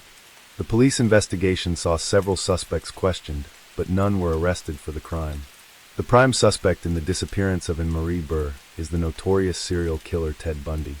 Born in Del Norte County, California, on December 14, 1952, Marie Burr grew up the eldest of 4 into a Catholic family. Her parents, Donald and Beverly Burr, had 2 other daughters, Julie and Mary, and a son named Gregory. By the early 1960s, the Burr family resided in the North End neighborhood of Tacoma, Washington, located at 3009 North 14th Street. Beverly Burr tried to teach her children that the world was a good and safe place. She later told the Seattle Times that, and was so trusting, and she regretting not telling her daughter about how dangerous the world can be at times. It was a big mistake. We taught her everyone was good. We didn't teach them that people could be bad. I still think her abductor was probably someone she knew. The evening of August 30th, 1961, was like any other in the Burr household. Young Marie had earlier eaten dinner at the home of a nearby friend, and she and her 3 siblings were put to bed by their parents at around 8 p.m. Marie shared a bedroom with her 3-year-old sister Mary, while her other siblings shared a basement bedroom. During the course of the evening, the Burrs said they could hear their pet Cocker Spaniel barking at something or someone. It is unknown if this was investigated by Donald Burr. At some point during the early morning hours, Marie woke her parents in their first-floor bedroom to complain that Mary was crying. Marie's younger sibling was suffering from a broken arm, which was in a cast, and their mother Beverly had to soothe her back to sleep. Soon both girls were back asleep in bed. When later questioned, Beverly Burr could no recall the time Marie had awoken her parents, but it would have been before 5 a.m. At approximately 5:30 a.m., Beverly Burr was woken by Mary crying, and upon reaching their bedroom, discovered that Marie was missing. When they frantically searched the house, they found the front door, which had been locked, was left slightly ajar. There was also a small window in the living room that had been left open. On the floor inside the house, they found grass from the front lawn and realized that someone had entered the house from outside. When they checked the children in the basement, they found them safe and still sleeping. Once Donald Burr went outside, he could see a bench had been overturned and was resting against the side of the house. When law enforcement arrived at the Burr family home, they found evidence that an intruder had been inside the house. Outside they found a faint footprint, estimated to have been made by a size 6 or 7 kid sneaker, near the overturned bench, which indicated that someone had entered the home through an open living room window. However, a table of figurines beside the window had been left undisturbed. Inside Burr's bedroom, none of her clothing or personal effects were missing. At the time of her disappearance, Anne-Marie Burr had been sleeping, and so was wearing only her blue nightgown, and a chain necklace with an engraved medal of the Madonna and Child, a medal of St. Christopher, and an identification tag. That same morning she was reported missing. A search party of 100 soldiers from Fort Lewis, as well as 50 members of the National Guard from Camp Murray, aided local police in the search for the child. Throughout the course of the day and up to 11 p.m., over 75 square blocks that surrounded the Burr residence had been searched. This included residential and woodland areas, but uncovered no sign of the child. In the event that Anne-Marie had ended up in water, dive teams searched Commencement Bay, but found nothing. The FBI became involved in the case only on a standby basis, owing to the lack of evidence that pointed towards an abduction. One neighbor came forward to report that screaming could be heard coming from a vehicle with California license plates on the morning Burr went missing. However, the driver of this vehicle was located, and they explained that the noise had originated from the radio and was likely mistaken for screaming. From the beginning of the investigation, there were suspicions that Burr's parents had withheld vital information about their daughter's disappearance. In response, Donald and Beverly Burr voluntarily took polygraph examinations on September 8, 1961. The results found that both parents had been truthful in their responses. The following day, Burr's maternal grandmother, Mrs. Roy Leach, posted a $1,000 reward for information leading to the discovery of her granddaughter, and after allocation of additional funds the reward was increased to $5,000. While the investigation progressed, police began looking at potential suspects. Within the first 12 days of Anne-Marie Burr's disappearance, over 1,500 people were interviewed. One of those was a teenage neighbor of the Burrs, who failed one polygraph but later passed another. Police looked at local sex offenders who had recently been released from prison, believing this was the likely motivation if she had been kidnapped. A 31-year-old ex-Marine, Hugh Byron Morse, was questioned on October 21, 1961. Morse had been a suspect in the 1959 disappearance of 9-year-old Candy Rogers in Spokane, whose body was found 3 weeks after she went missing, under similar circumstances to Anne-Marie Burr. Rogers was found raped and strangled with a piece of her own clothing. In what police considered a significant lead occurred in June 1962, when they received a report from an employee at a service station in Portage la Prairie, Manitoba, Canada, who told investigators that he saw a girl who resembled Burr and who mentioned she was from Tacoma, accompanied by a man and woman who reportedly spoke a little too sharply for them to be her parents. One man, who was later found to have no connection to her disappearance, was charged with disorderly conduct after trying to collect a ransom for Anne. An inmate in Oklahoma later claimed that he and a friend were behind the kidnapping of Anne-Marie while they were working in Tacoma. He claimed to have buried her in a field. However, nothing was found when police excavated the site. Another suspect surfaced in the winter of 1964, when police attempted to arrest Ralph Everett Larkey in Portland, Oregon. Larkey, an auto parts salesman from Spokane, had been accused of kidnapping Gaylyn Stewart, a 10-year-old girl from Tacoma. The suspect admitted to picking up the young girl, telling police that he took her for a ride through the Pacific Northwest and then dropped her off a few days later. When law enforcement and FBI agents raided his home, Ralph Everett Larkey shot himself with a pistol just as officers knocked on his door. Owing to his suicide, police never got the chance to question Larkey, and his involvement with the disappearance of Anne-Marie Burr was never established beyond his preferred victim type. One of the most high-profile suspects in the Burr case was the then-incarcerated serial killer Ted Bundy. Throughout the late 1960s and 1970s, the Anne-Marie Burr case grew cold until nothing more was reported about the missing child. However, that changed in the 1980s when Bundy let slip an interesting story. When Ted Bundy was on death row being interviewed by journalists Stephen Michaud and Hugh Ainsworth, Bundy told them about killing a young girl in an orchard. However, it was not clear at the time if this story was something Bundy had heard about from another inmate or something he himself had done. When investigators looked into Bundy's early years, they found that he had grew up close to the Burr home in Tacoma. This admission by the notorious serial killer set off alarm bells, and soon enough this story featured in the press. Beverly Ann's mother read the story and decided to write to Bundy and ask him about her missing daughter. Ted wrote back a reply which in part said, "First and foremost, I do not know what happened to your daughter and Marie. I had nothing to do with her disappearance. You said she disappeared August 31st, 1961. At the time I was a normal 14-year-old boy. I did not wander the streets late at night. I did not steal cars. I had absolutely no desire to harm anyone. I was just an average kid. For your sake, you really must understand this."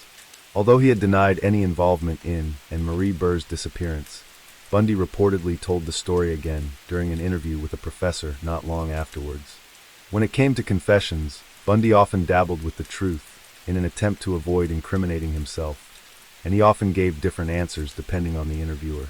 In his later death row confessions, Bundy always maintained that he began his murders after 1969 during the 1970s. If he did commit the kidnapping and murder of the Burr child, it would have been his first murder when he was himself only a child. Detectives decided this could be a plausible theory and began looking into Bundy's childhood. At the time of Burr's disappearance, Bundy was only 14 and worked as a paperboy. His delivery route included the neighborhood of the Burr's residence. Bundy would have needed to cross very near to the Burr residence, as he had to pass 6th Avenue and N. Fife Streets, where the office manager for the route was. The unknown size 6 shoe imprint found outside the window, from which Burr was abducted, was consistent with a teenage perpetrator. He had other connections to the area, with a great-uncle, whom he often visited, who taught music at the University of Puget Sound, UPS, which was located several blocks from the Burr residence. Based on this circumstantial evidence, Burr's parents believed their daughter was buried on the University of Puget Sound campus. When detectives questioned Bundy about Burr's disappearance, he told them he wouldn't have hurt a little girl, and denied involvement. When he was questioned by Bob Keppel about his crimes, Bundy reportedly told him there were some murders that he would never talk about, because they were committed too close to home, too close to family, or involved victims who were very young. For Keppel and other detectives, Burr's disappearance matched all 3 of these categories, and Marie Burr's parents said publicly that they, nor their daughter, had known Ted Bundy when he was a teenager. Beverly Burr stated that, after exchanging 2 letters with Bundy while he was on death row, he avoided the real questions, talking instead about the Green River murders and world events. Burr's parents would go on to tell the media that they believed their daughter's body had been buried in excavation sites on the UPS campus, where construction was underway in 1961. Burr's father also later told crime writer and Rule that he believed he remembered seeing Bundy in a ditch on the UPS campus the morning of his daughter's disappearance. Bundy was executed in January 1989 without ever admitting to Burr's murder. The FBI CODIS database, or Combined DNA Index System, in Washington did not contain Ted Bundy's DNA sample. Although he was suspected of many murders of young women in Washington state, he had never been convicted of a crime there, so as a result his DNA was never uploaded to the Washington CODIS. In September 2011, Bundy's DNA sample was finally uploaded into the Florida CODIS database, and evidence from the Burr crime scene was tested against his DNA in order to establish a connection. However, the testing failed because a full DNA profile could not be produced from the evidence. The rumors of Ted Bundy's involvement in the disappearance of Marie Burr had persisted over the years, and the Burrs consider him the prime suspect. In July 1963, Donald and Beverly Burr adopted an infant girl and remained in Tacoma until their deaths. They would never get closure on the case of their missing daughter, and the mystery surrounding the circumstances of Marie Burr's death might never be known. Case 7. When serial killer Ted Bundy was sentenced to his 3rd death sentence, he found himself imprisoned at Stark Prison in Florida. With Ted Bundy on death row, the authorities questioned him on unsolved cases and hoped he would finally reveal the whereabouts and divulge what happened to his many victims, most of whom were never found. During his later years on death row, Bundy helped authorities with the Green River Killer investigation and eventually made his confessions. However, one thing Ted Bundy always thought about was escape, and even on death row, he attempted at least one plan to gain his freedom. Towards the end of the 1980s, Bundy's execution date was canceled and rescheduled until his final date with Old Sparky. On January 7, 1980, Ted Bundy would go on trial for the last time for the murder of Kimberly Leach, the 12-year-old Lake City Junior High School student. who was kidnapped on February 9, 1978. During the trial, during which Bundy conducted his own defense, the evidence was stacked against him. In the courtroom, the suave Bundy married his longtime girlfriend Carol Boone during a brief ceremony. Found guilty, the verdict was handed down on February 10, 1980, and Bundy was sentenced for a third time to death by electrocution. When he heard this, he stood up and shouted, "Tell the jury they were wrong." 3 days later, Bundy was taken to the Florida State Prison in Rayford, and there had his mugshot taken, and was formally condemned as a death row inmate. At the conclusion of the Leach trial, Bundy was sent to Stark Prison in Rayford, Florida, where he began his sentence on death row in February 1980 as inmate number 069063. On February 13, 1980, he was processed into the prison system, with his mugshot taken and prison clothes issued. During his time there, Bundy initially occupied a cell on the 2 North Catwalk. From his first days at Rayford, Ted Bundy, the notorious serial killer, became something of a celebrity inmate, with many visitors to the prison often asking to see him. The normally socially confident Bundy intensely disliked being made a crowd pleaser, believing the prison authorities were treating him like a prison tourist attraction. When on trial for his crimes, Bundy enjoyed the attention from female fans, particularly his Bundy groupies, who were often to be seen sitting in the front row. Now on death row, Bundy always received more mail than any other inmate, usually around 20 to 30 letters a day from people all around the world. Most of those who wrote him just wanted a souvenir if he replied, but some were from women who professed their love and admiration for him, and he even got proposals of marriage. One woman who stuck by him through his trials and time on death row was Carol Boone, who had met the serial killer in Washington in 1974, and later became his wife during the Leach trial. Although conjugal visitation was not allowed at the Florida State Prison, many of the inmates were known to pool their money to bribe the guards to allow them intimate time alone with their female visitors. On October 24, 1982, Boone gave birth to Ted Bundy's daughter Rose Bundy. Boone remained loyal to Bundy until his later confessions to his many crimes. Beginning in March 1980, shortly after he had been sent to death row, Bundy participated in a series of interviews with journalists and investigative reporters Stephen Michaud and Hugh Ainsworth. The purpose of the interviews was to give Bundy the opportunity to speak with them in collaboration on a book about himself. Although Bundy had always denied his crimes, claiming he was not a serial killer, the interviews gave him an opportunity to confess to his crimes by giving a third-person perspective on how he believed the killer had murdered so many young women in Washington, Utah, Idaho, and Florida. On 4 different interview days in April 1980, Bundy speculated to Michaud and Ainsworth how Linda and Healy, Roberta Parks, Brenda Ball, and Nancy Wilcox were all abducted, placed inside his Volkswagen Beetle, and murdered. Further interviews were conducted on November 12, 1980 and February 5, 1981, while the last took place on March 31, 1981. By the end, Michaud and Ainsworth had enough material to publish their book, The Only Living Witness, which was described as one of the best true crime books ever written. A second book, titled Ted Bundy, Conversations with a Killer, contained edited transcripts of the interviews. While his time spent on death row was mostly spent in his cell replying to letters, Bundy was known to be a troublesome inmate. He seemed to take great delight in defying the authorities at every opportunity. On October 14, 1980, a date between his meetings with Michaud and Ainsworth, an officer cleaning up food trays after lunch found Bundy's tray with a hole burned in it. Bundy denied the charge and had to pay $4 for the tray, while his privileges were revoked.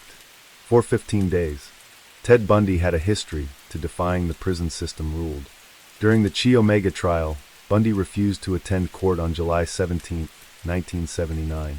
The jailer, SGT Marty Kratz, explained to the judge that, at about 1 a.m., Ted had thrown an orange between the bars of cell 406 and succeeded in smashing one of the lights installed outside to give him better illumination in his cell. Jailers had immediately moved him to cell 405 and searched his cell. Hidden far back in that cell, they had found shards of broken glass from the splintered light bulb. SGT Kratz said, "When we went to get him for court this morning, we couldn't get the key in the lock. He'd jammed some toilet paper in there." Reminded that he was due in court, Bundy said, "I'll be there when I feel like it." On September 14, 1979, a correctional officer saw several magazine pictures pasted on the walls of Bundy's cell, a violation of prison rules. When the officer asked Bundy to remove them, he refused, saying, "The pictures are on the wall since I have no TV." At a hearing the next month, Bundy pleaded not guilty to the violation, adding that he wanted to brighten up his cell. His exercise privileges were revoked for 30 days. On death row, Bundy continued to cause problems for the guards. On February 2, 1983, 2 officers found water flooding the cell block where Bundy and other inmates were housed. Bundy was charged with disorderly conduct after officials determined he caused the flooding by repeatedly flushing his toilet. Bundy pleaded not guilty. His privileges were revoked for 30 days. While most of Bundy's misbehavior on death row was innocuous, and could even be considered as pranks by a bored inmate, which seemed focused more towards causing the guards and warden more paperwork, one particular incident that took place in 1984 was cause for concern by the prison authorities who were overseeing the imprisonment of a man with a record of successful escapes. By mid-1984, Bundy was moved up to R-Wing 3 North and proceeded to keep his head down, quietly going about his business. During one evening shift on July 18, 1984, the Rayford guards decided to beat the bars, which was a security precaution that involved officers striking the metal bars of all the inmates' cells with a rubber mallet to detect any cutting or tampering. After the first cell had been checked, the wing sergeant struck the bars on cell number 2, and the sound of cold steel hit the floor and rolled out onto the quarterdeck. They realized they had been cut. The death row prisoner was cuffed and secured in the nearby shower cell. Then the same sound could be heard from cell number 3. This was Bundy's cell. Instantly our pucker factor went off the chart and a frightening feel set over us. How many cells were like this up here? We asked ourselves. It scared the hell out of us. Bundy was quickly handcuffed and the sergeant ordered the wing sealed off and additional assistance was requested. It was determined only 2 of the cells were tampered with, and it was learned Ted Bundy and the other inmate had formulated a plan to escape by taking the midnight shift officers hostage. Bundy had managed to keep 2 hacksaw blades hidden in his cell, and the steel bars had been sawn through at the top and bottom, then glued back into place with an adhesive made from soap.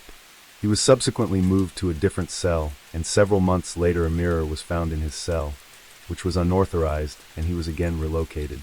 He entered into unauthorized correspondence with another criminal, John Hinckley Jr., and was again disciplined for this infraction. It was during this period that Bundy was attacked by several other death row inmates in what was described as a gang rape. However, Bundy would strenuously deny having been assaulted. After several years of Ted Bundy on death row, the incarcerated serial killer read about the then still unsolved series of murders attributed to the Green River Killer, and decided to write to Detective Bob Keppel on October 1, 1984, offering his help in the Green River investigation. With his unique insight, Keppel and Dave Reichert, the lead detective on the Green River Task Force, decided to take Bundy up on his offer. Bundy believed he alone could help detectives catch the unidentified Green River Killer, owing to his own experience with serial murder. To Keppel and Reichert, Bundy offered a unique insight into the mind of the killer, which to Keppel seemed a curious offer, considering that Bundy had never confessed to any of his own crimes, and still denied he was a serial killer.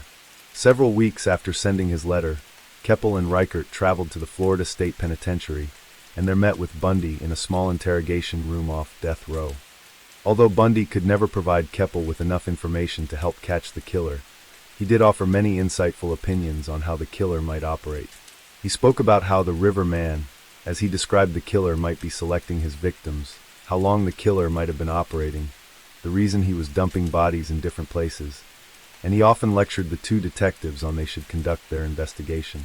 Keppel would make several more trips to see Bundy over the next few years, and not only in relation to the Green River Killer, but also to get Bundy to confess his own crimes. Sometime in August 1986, 5 sketches that were alleged to have been drawn by Ted Bundy were delivered to an unknown source. These 5 drawings depicted a variety of images, each of which conveyed different emotions that the artist intended to express. The first, known as Me, depicts a figure with strong angular features dressed in stylish clothes. This is the image Bundy wanted to present to people, and could be considered his fake Ted. The second, known as The Entity, was a representation of his dark side. It shows a warrior, wearing a helmet and wielding an axe, which could be the true Ted, used to metaphorically describe the emotions and rage that he tried to hide from the world. The third was Handcuffs, and showed a man wearing restraints. This could be an indication of how Bundy saw himself in relation to admitting to his guilt, and how his hands were tied in his refusal to confess. The fourth was Big Fish, and contains strong connections to his view on serial killers, and how there are many small fish that the FBI will catch, but every now and then they will capture a big fish, such as Bundy and the River Man. The fifth and last drawing was titled Freedom, and is one of the more complex renditions of the entire set. It shows a woman with long hair, similar to his many victims, along with a large sword, a hooded figure, and a skull beneath the woman. It contains the most overtly sexual imagery. However, its interpretation is not as easily explained and is open to debate. Bundy once said to investigators about confessing to his crimes, "Walking right up to the edge is a thrill, but I can't do it. I haven't allowed myself to choke." For more than a decade, he had insisted on his own innocence. So much so, that his family and even Carol Boone believed he had been wrongly convicted for crimes he never committed. Boone would stay by his side almost until the end. In the last few years of his time on death row, Bundy formed a somewhat complicated, if unusual, relationship with FBI Special Agent William "Bill" Hagmaier. He first met Ted Bundy in 1984, when he helped the Green River investigation. Bundy seemed to confide in Hagmaier, telling the FBI agent about his innermost thoughts and feelings on serial murder. But even to Hagmaier, Bundy refused to confess. Sitting there in a cell, I could convince myself that I was not guilty of anything. As his execution date grew nearer, Bundy attempted to gain more time by giving up details about murders for which he had not been convicted. He told Hagmaier about the murder of Melissa Smith in Utah in October 1974. He confessed to decapitating the young girl and taking her head home with him to his Utah apartment. There, he spent the evening applying makeup to Smith's face. At the same time, he washed the hair of another victim, Laura Am, whose head he had kept after her murder. He told Hagmaier, "If you've got time, they can be anyone you want them to be." With his execution date set, Bundy told detectives from Utah, Colorado, and Idaho that he had committed numerous other murders for which he had never been charged. Hoping to get another stay of execution, he withheld many details and sought to use the information as a bargaining chip in his effort to remain alive. In the end, he confessed to the murders of 30 women throughout Washington, Utah, Colorado, and Idaho. Hagmaier asked Bundy if 36 was an appropriate number of victims. He said, "Add one more digit, and you have it." Some investigators suspect that Bundy was responsible for as many as 100 unsolved murders, but there has never been any evidence to support this. Facing death in the electric chair for his crimes, the time of Ted Bundy on death row was marked by an erratic and at times indeterminate execution date. On March 4, 1985, an execution date for the Chi Omega convictions is set. However, the U.S. Supreme Court issued a brief stay of execution. This did not last long, and a new execution date was quickly rescheduled. In April 1986, a new execution date, July 2, 1986, was announced, and Bundy finally began making confessions to his lawyer Polly Nelson and FBI Special Agent Bill Hagmaier. On July 1, 1986, less than 15 hours before the scheduled execution date, the 11th Circuit Court of Appeals stayed in indefinitely and remanded the Chi Omega case for review on multiple technicalities. This including Bundy's mental competency to stand trial and an erroneous instruction by the trial judge during the penalty phase requiring the jury to break a 6-6 tie between life imprisonment and the death penalty. On November 18, 1986, Bundy obtains a stay of execution only 7 hours before he is scheduled to die. Over the next 3 years, no further dates are set until January 1989, when Florida Governor Bob Martinez signed Bundy's 4th death warrant. On January 22nd, Bundy has one last meeting with Keppel and Hagmaier. His execution date was set for January 25th. On that morning, Bundy called Carol Boone. However, she refused to take his call after hearing of his confessions. With his appeals exhausted, and the families of the victims refusing to stay, petitioned Governor Martinez for a stay of execution, Bundy talked of suicide. The morning of January 25th, at 7:16 a.m., the execution of Ted Bundy was carried out. People outside cheered when news of his death was announced, and many held up placards with "Burn, Bundy, burn," in celebration at the passing of one of the most notorious of serial killers. Case 8. The story of Colleen Stan is a harrowing tale of survival and resilience. Known as the Girl in the Box, Stan endured a horrific 7-year captivity at the hands of her kidnappers, Cameron and Janice Hooker, before finally escaping in 1984. Her ordeal stands as one of the most shocking cases of prolonged captivity in modern history. On May 19, 1977, 20-year-old Colleen Stan was hitchhiking from her home in Eugene, Oregon, to a friend's birthday party in Northern California. She was an experienced hitchhiker and felt confident in her ability to judge character. When Cameron and Janice Hooker, a seemingly normal couple with a baby, offered her a ride, she accepted, believing she was safe. However, shortly after she got into their van, Cameron Hooker pulled off the highway, threatening Stan with a knife and placing a homemade wooden box over her head, effectively blindfolding and silencing her. They took her to their home in Red Bluff, California, where she was subjected to unimaginable torture and psychological manipulation. Cameron Hooker, a sadistic and controlling man, kept Stan in a coffin-like box underneath the couple's bed for up to 23 hours a day. The box was soundproof and designed to restrict movement, isolating her from the outside world and breaking her spirit. Hooker manipulated Stan into believing he was part of a powerful and dangerous organization called the Company that would kill her and her family if she tried to escape. For the first few months, Stan was regularly tortured, raped, and brainwashed. Cameron Hooker forced her to sign a slavery contract and renamed her Kay, further stripping her of her identity and autonomy. Hooker's wife, Janice, played a complex role in the captivity. She was both a participant in and a victim of her husband's abusive behavior, initially agreeing to the kidnapping as a means to control his sadistic urges. As the years went by, Stan's life of terror continued. However, she was occasionally allowed some freedoms, such as visiting her family under the strict condition she would not reveal her true situation.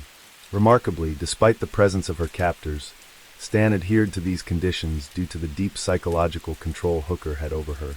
The turning point in Stan's captivity came in 1984, when Janice Hooker, struggling with her own sense of guilt and fear, confessed to Stan that the Company was a fabrication. This revelation shattered the psychological chains that had kept Stan from escaping. With Janice's help, Stan finally fled the Hooker household on August 10, 1984. She contacted her family, and Janice went to the police, leading to Cameron Hooker's arrest. The trial of Cameron Hooker in 1985 brought the harrowing details of Stan's ordeal to light. Janice testified against her husband in exchange for immunity. Cameron Hooker was convicted of multiple charges, including kidnapping, rape, and sexual assault. He was sentenced to 104 years in prison. Colleen Stan's resilience and bravery in the face of unimaginable horror have been widely recognized. After her escape, she sought to rebuild her life, advocating for victims of abuse and captivity. Her story has been recounted in books, documentaries, and interviews, serving as a powerful testament to human endurance and the capacity to overcome even the darkest of circumstances. Today, Colleen Stan is a symbol of survival and strength. Her experience underscores the importance of vigilance and support for victims of abuse, highlighting the psychological complexities involved in prolonged captivity. The legacy of her ordeal continues to resonate, reminding us of the profound impact of trauma and the incredible resilience of the human spirit. Case 9.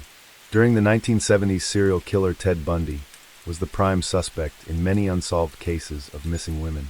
Although he was only charged with a relatively small number of killings, it is believed Bundy murdered roughly 20 young women and girls between 1974 and 1978. He is, however, suspected in as many as 30 to 100 more homicides, including the unsolved murder of Melanie Cooley. A young student, Cooley was last seen hitchhiking in the area of Nederland, Colorado, in April 1975. Around this time, Bundy was largely moved away from Utah, where he had claimed the lives of as many as 8 women, and had begun to hunt for victims in Colorado. Despite circumstantial evidence pointing to his guilt, Bundy was never charged with this heinous crime. On April 6, 1975, a young woman vanished from Grand Junction, Colorado. 24-year-old Denise Lynn Oliverson went missing while cycling to her parents' house. She was not the first woman who fell victim to an unseen killer in Colorado. Several months earlier, in January, a young nurse by the name of Karen Campbell was found beaten to death after going missing in Snowmass, Colorado. What the authorities in Colorado did not know was that an elusive killer was hunting lone women, much the same way he had done in Utah and Washington before that. Just over a week after Denise Oliverson went missing, another young woman vanished. On April 15, 1975, 18-year-old Melanie Suzanne Cooley left Nederland High School, where she was a senior. Cooley was born in Boulder, but grew up in Nederland and knew the area well. Known as Susie to her friends, she was last seen by classmates after her classes were over, hitchhiking nearby in Nederland, something she was known to do often, despite the dangers. Her disappearance was reported to police, and a description was given of Cooley, who was last seen wearing blue jeans, a blue jean jacket with an embroidered eagle on the back and tan-colored boots. On Friday, May 2nd, 1975, a body was found by a road maintenance worker in Coal Creek Canyon. It was later identified as that of Melanie Cooley, born October 27, 1956, in Boulder, Colorado. According to the coroner, she had been hit over the head repeatedly with a large rock, which caused massive head injuries that caused her death. A large rock was found near the body, and it was suspected this had been the murder weapon. Curiously, it was determined she had been dead for about 2 weeks when her body was found, but 3 days after her disappearance. This would seem to indicate her killer had kept Cooley captive for several days before finally carrying out the killing. By early 1975, Ted Bundy had begun to venture farther east, beyond his Utah hunting grounds towards Colorado, where several young women had gone missing. Not all of the Colorado victims associated with Ted Bundy vanished without trace. The body of Karen Campbell was located almost 5 weeks after her death. The others, however, disappeared and their bodies were never found. Ted Bundy has long been suspected in the death of Melanie Cooley by detectives. According to credit card receipts, Bundy filled up his Volkswagen Beetle with gas at Golden, Colorado on the same day Cooley went missing. Golden is not far from Nederland, the location of the crime. Bundy purchased gas at other places in Colorado, such as Silverthorne, during the same month when the other women were abducted. It is likely that Bundy was actively searching for victims in Colorado after the investigation into the disappearances of 8 young women in Utah caused him to relocate for fear of capture. Just 4 days before Cooley went missing, Bundy reported the theft of his Utah plates, but actually kept them and used them intermittently with his newly issued plates. The method used to murder Melanie Cooley would seem to confirm Bundy as a suspect. It is strongly suspected that Bundy preferred strangulation as a method of dispatching his victims, providing a clean murder with little mess. Indeed, he had once said, "You feel the last bit of breath leaving their bodies, you're looking into their eyes." A person in that situation is God. This was one reason why he managed to stay one step ahead of the authorities, by leaving as little evidence behind as possible. However, he was known to bludgeon his victims when orchestrating their kidnapping. For this, he would use a small tire iron or crowbar hidden in the wheel arch of his Volkswagen Bug, which he used to hit them over the head, something that served only to stun them before they were bound and put inside his vehicle. The crowbar became an integral part of Ted Bundy's murder kit. The death of Karen Campbell is one of the rare cases where the body of one of Bundy's victims was found. Almost all his other victims' remains were never located. In the case of Campbell, she had been beaten about the head from a blunt object that caused a large pool of blood that surrounded her head. Bundy was also known to use other objects, such as wooden logs, when attacking his later Chi Omega victims. During his time on death row, Bundy began to confess to crimes committed in several states. He admitted to committing 3 murders in Colorado, those of Karen Campbell, Dennis Oliverson, and Julie Cunningham, who vanished in March 1975. He never admitted to any more in that state, and Colorado detectives never got the chance to question him over Melanie Cooley's murder. Despite Bundy kidnapping several women in Colorado, there has never been any evidence that connects him directly to Cooley's death. The circumstances of her murder seem to suggest that another killer was responsible, and that only the victim type and location offer the only evidence that Cooley was one of Bundy's victims. During his time on death row, when he began to confess to investigators, Bundy stated that he had killed 3 women in Colorado. He was quite specific when it came to numbers, and claimed 8 known murders in Utah, of which he was suspected, along 3 more unidentified. He seemingly never claimed Melanie Cooley as a victim. With no other suspects, Jefferson County authorities continue to treat her murder as a cold case. Case 10. In 2020, police in Kent matched the DNA sample of an unidentified killer was matched to hospital maintenance worker David Fuller. The crimes, the murder of 2 women just months apart in 1987, that had gone unsolved for decades. Once these crimes were connected to a single offender, police finally apprehended a long-dormant killer. The murders committed by Fuller were just the start of his crimes. It was soon discovered that in his capacity as a hospital worker, he had recorded himself abusing the bodies of over 100 female corpses in different hospitals. Sentenced to a whole life term, Fuller will never leave prison and will die in his cell for the heinous crimes he committed against the living and the dead. On Tuesday, June 23, 1987, 25-year-old Wendy Nell failed to turn up for work. This raised concerns with her employer, who in turn contacted her boyfriend Ian the following day. Upon turning up at her home in Guildford Road in Royal Tunbridge Wells, Kent, the boyfriend found Nell naked in her bed. She had been strangled and sexually assaulted by an intruder. Nell had moved into the ground floor bedsit at number 14 Guildford Road after the collapse of her marriage. Her friend at the time, Julie Monks, said she believes the breakup came as a blow, and went on to describe Wendy as independent and hardworking. Monks added that Nell was determined to begin a family, have children, and make a home for them. The bedsit was reportedly run down, and Wendy disliked how small her home was, and never allowed anyone to visit, spending as little time she possible there. When she left the bedsit at after 1800 hours p.m., she left the rear window open. She had been unable to close it, because the latch had been painted over. This allowed easy access, and her ground floor flat backed out onto a poorly lit alleyway. At the time of her death, Nell was working as the manager at the photo shop Supasnaps, and on the night of the Monday, June 22nd, her boyfriend had dropped her off at home around 11:15 p.m. Her neighbors later said they heard nothing out of the ordinary through the thin walls of the bedsits. Unbeknownst to anyone, Wendy Nell had been battered by an intruder, sexually assaulted and strangled. When she was found the next morning, her blood covered the bed on which she lay. It was believed that several items were missing from her flat, including her diary and a set of keys. The key fob had been a souvenir brought back from a recent visit to Austria, and was considered unique, along with a brass Woman of the Year tag that was attached to the key fob.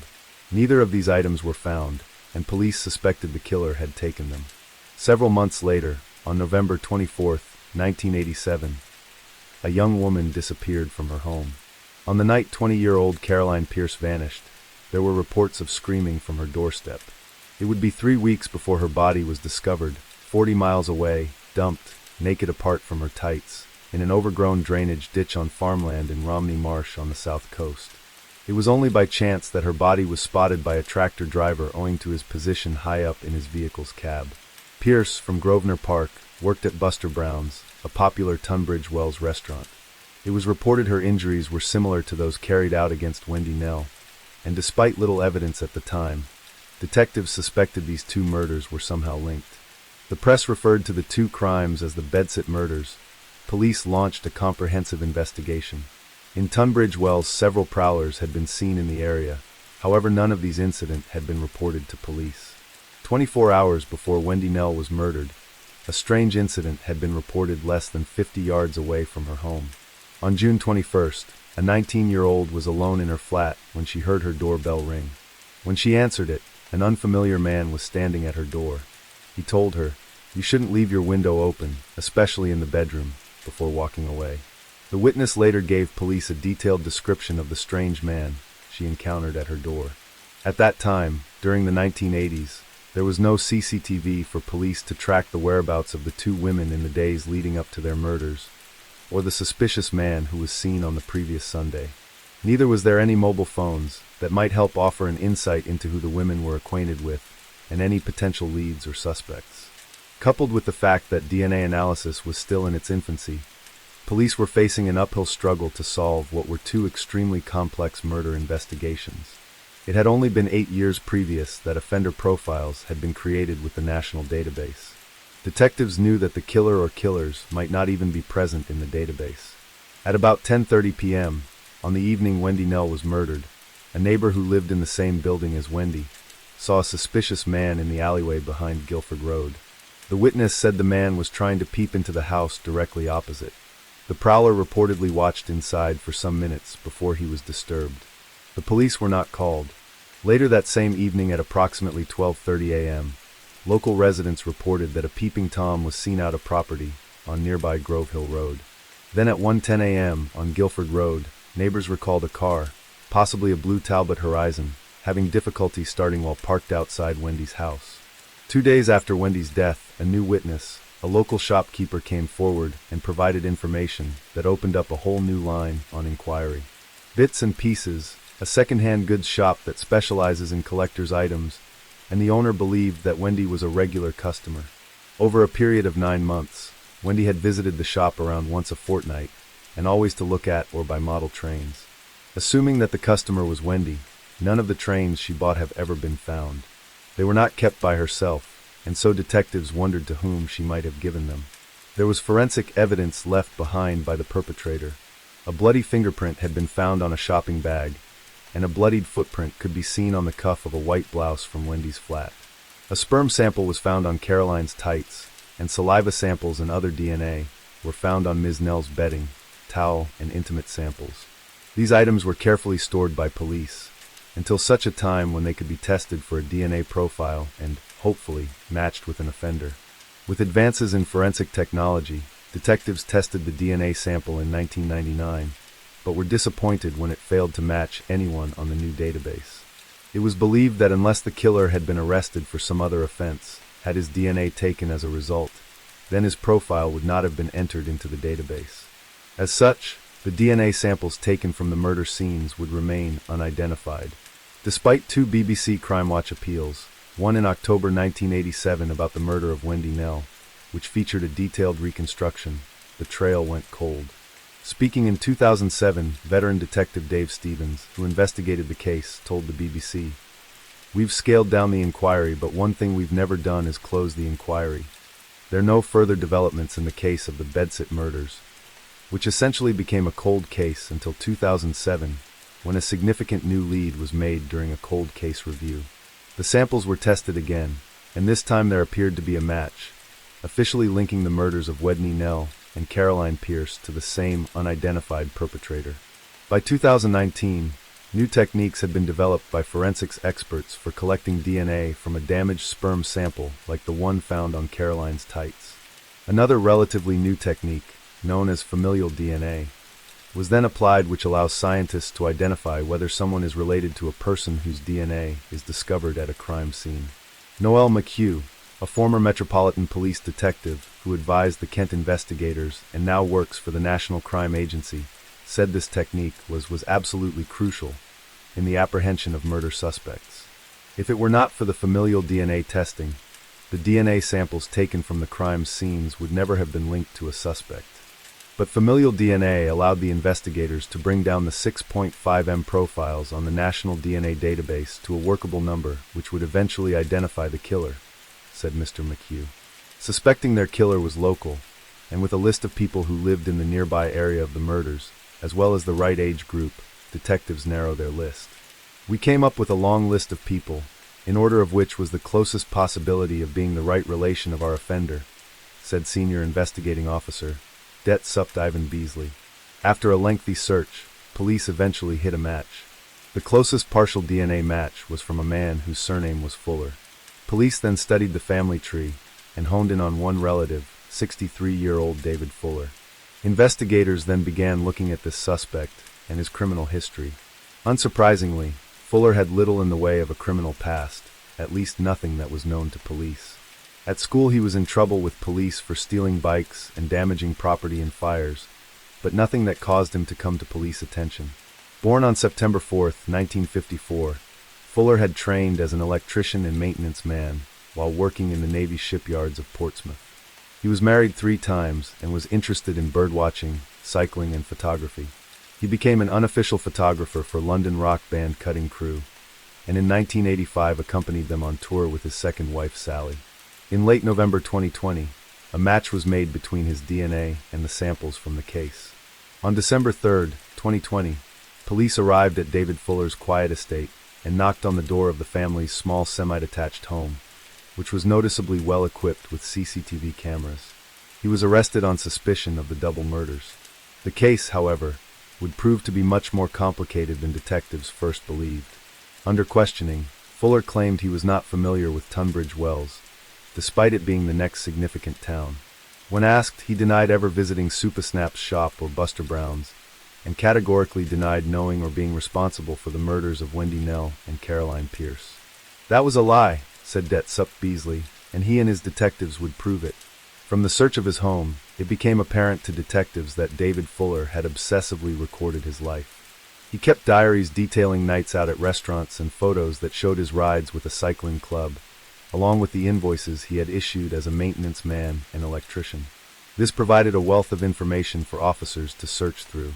Among the man invoices, police found some were for work around Tunbridge Wells, the area from where both women who had been murdered lived, and a place David Fuller denied ever visiting.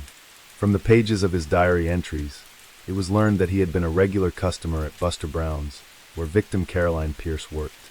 Fuller had actually lived on the same road as Wendy in the 1970s and 80s, before she moved in. Police contacted the cycling club and spoke with members in an effort to see if they remembered the routes taken during that time, which it turned out included through Romney Marsh, where Caroline was discovered.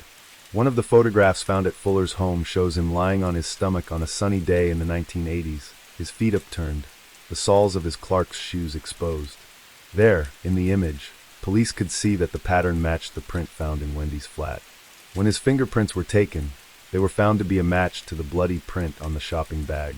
However, the most damning evidence against David Fuller was that his DNA matched the semen sample taken decades before from Caroline's tights. After 33 years, detectives had finally caught their killer. As the investigation continued, no one could have imagined it would take an even darker turn when shocking new evidence emerged. Further crimes were committed before the two Tunbridge Wells murders, and these included a series of what police called creeper burglaries he committed in the 1970s. But there were far more insidious crimes that David Fuller had committed, crimes which were revealed during the extensive searches of his home. Since the 1980s, Fuller had hoarded computer hardware, including hundreds of hard drives. Forensic experts found the number staggering, with memory cards and obsolete storage disks numbering in the thousands. There were 30 mobile phones and SIM cards alone, and other assorted devices. When examining a cupboard, they came across more. Inside the cupboard, Fuller had positioned a cabinet, and once pulled away from the wall, it revealed a holder screwed to the back. Described as a concealed hide, it was found to contain a further 4 hard drives. They contained some of the most disturbing evidence. On the hard drives were videos, apparently filmed by Fuller inside a hospital mortuary. From the contents of these videos, it soon became apparent to detectives that David Fuller had been sexually abusing the bodies of dead people. Noel McHugh recalls the day he first opened the report that detailed this latest lurid detail in the investigation. "I could not comprehend it," he said. "My thoughts were very much for Wendy Nell's family and Caroline Pierce's 33 years without justice. But now families are finding out that their loved one, when they should have been safe and afforded dignity in death, suffered at the hands of David Fuller." It was learned that during his time working at various hospitals, Fuller was provided with an Access All Areas swipe card. This also provided him with access to the mortuary, an area he regularly visited. At one of the newer hospitals, the fridges used to store the bodies of deceased patients have doors at each end, one of which is covered by CCTV cameras. However, the other, where post-mortem examinations take place, naturally has none. Fuller knew this, because police found no footage from the hospital of what he was doing.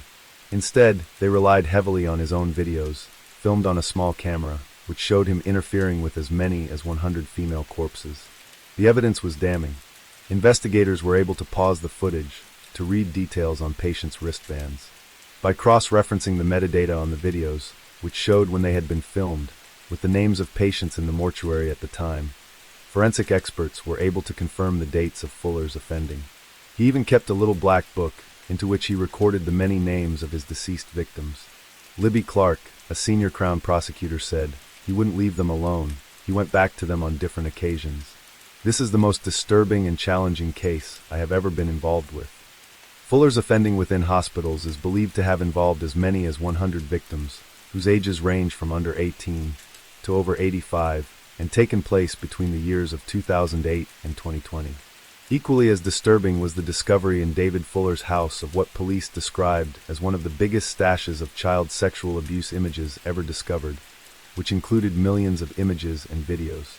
"The psychopathology at work here is very definitely sadomasochism," says Dr. Richard Badcock, a consultant forensic psychiatrist whose work for the police includes assessing Harold Shipman. Dr. Badcock believes Fuller's crimes followed a distinctive pattern. In essence, not being able to deal with your own issues except by manipulative behavior. David Fuller was living a deceptive and double life. His NHS sources say colleagues saw him as helpful, the guy who would change a light bulb or fix a fuse with a smile. While behind closed doors, he was committing the most appalling crimes. Dr. Badcock believes the progression of Fuller's crimes began with voyeurism, as seen in the creeper burglaries Fuller committed in the 1970s, before gradually escalating his behavior into murder and abuse. Although you are doing extreme things, you might only feel alive in the moment of the offense. Fuller had worked in electrical maintenance at hospitals since 1989 and was at the Kent and Sussex Hospital until it closed in September 2011. He was then transferred to the Tunbridge Wells Hospital at Pembury, where he committed further offenses against the deceased until his arrest. The direct link between the sexual homicides of Wendy and Caroline and the later offenses in the mortuary are what Dr. Badcock regards as psychologically more extreme than murder. Necrophilia, that's it. There's nowhere else to go after that. It is a crime that, ironically, carries a maximum 2-year sentence compared to life for murder. On January 21, 2021, David Fuller entered a plea of not guilty for the murders of Wendy Nell and Caroline Pierce. He was remanded in custody to await his trial, which was expected to begin on October 25th. On October 8th, Fuller admitted to killing the 2 women. Duncan Atkinson QC, prosecuting, told Maidstone Crown Court that David Fuller accepted he killed the 2 women subject to the issue of diminished responsibility. His trial was then set for November 1st. On the 4th day of the trial at Maidstone Crown Court, Fuller changed his plea to guilty. He had also previously admitted sexually abusing bodies in 2 Kent hospital morgues over 12 years. Ahead of the trial, he had pleaded guilty to 51 offenses. These including 44 charges relating to 78 identified victims in the 2 mortuaries where he worked as an electrician. After he was rearraigned, Mrs. Justice Chimagrub directed the jury to find him guilty on both counts of murder. During the proceedings, the court heard from the relatives of Fuller's victims. A victim impact statement was read to the court by the mother of the 9-year-old girl. Wearing a gray sweatshirt and black mask due to COVID regulations, Fuller looked down for most of the hearing, but raised his eyes when the mother addressed him. "You raped my baby." She couldn't say no to a dirty, 66-year-old man who was abusing her body, she said. She couldn't say no, but she would have. There's no closure. How can I make this up to her? How can I nurse that little broken body that's been ruined and disrespected by that vile man? I will never be able to get over this, she said. Another woman spoke before the court, talking about her mother. She told the court Fuller's actions were despicable, sick, and twisted, and that it was hard to comprehend something so immoral. She was dead, vulnerable, and not able to fend you off, but you preyed on her on the day she died, she said. Owing to Fuller's crimes at the mortuaries, police suspect that Wendy Nell had been raped after her death. In 2007, Wendy Nell's father Bill told the media, "One day someone's going to ring that door and say, 'We've caught him,' and there will be a celebration, by God there will be, especially if he goes down for a very, very long time." Sadly, Bill Nell never lived to see David Fuller sentenced for the murder of his daughter. Investigators said Fuller would always go into the morgues only when other staff had left, often visiting the same bodies repeatedly. Duncan Atkinson QC, a prosecutor in the case, said Fuller systematically and repeatedly sexually abused the bodies of at least 102 dead women and girls. The victims included a 9-year-old girl, 2 16-year-olds, and a woman aged 100. In a statement read to the court by a prosecutor, Katrina Frost, mother of Caroline Pierce, said the murder of her daughter was truly horrific and a nightmare which continues to this day. It said that David Fuller was an animal who returned to a normal life with his family after the murder, while for them life was never the same again. "I can never forget having to identify the badly damaged body of my own daughter," Ms. Frost said. "The images of seeing my daughter in that way repeat over and over in my mind. She must have been absolutely terrified." In a victim impact statement read to the court, Wendy Nels was described Mother Pamela as a thoughtful person who would do anything for anyone. "She wanted children, but did not get to have any," said Mrs. Nell, adding, "We've had to live with her loss with no other comfort for the rest of our lives." The families of the victims told Maidstone Crown Court that Fuller was an animal, and despicable, sick, and twisted. Mrs. Justice Chimagrub told Fuller during sentencing, "There is so much sorrow in this community because of what you have done. Your actions go against everything that is right and humane. They are incomprehensible. You had no regard for the dignity of the dead. She sentenced David Fuller to 2 whole life sentences for the murders, with a concurrent 12-year term for his other crimes. The investigation into the identification and apprehension of David Fuller was a huge police operation costing £2.5 million. It was, however, a success, linking Fuller to the double killings, dubbed the Bedsit murders, and helped uncover the later crimes committed at the Kent and Sussex Hospital, also in Tunbridge Wells, and the Tunbridge Wells Hospital in nearby Pembury, which replaced it. David Fuller was handed a whole life order on December 15, 2021, meaning he will never be released from prison. In the months and years after his sentencing, he admitted to further cases of mortuary sexual abuse, including 12 counts of sexual penetration of a corpse and 4 counts of possession of extreme pornography between 2007 and 2020. Mrs. Justice Chima Grubb sentenced Fuller at the Old Bailey on December 7, 2022, to a further 4 years, telling him his victims' relatives had had their memories sullied and stolen, and that they have been left in a dark place. They have expressed the outrage and revulsion that the women you abused would have felt at your objectivization of them.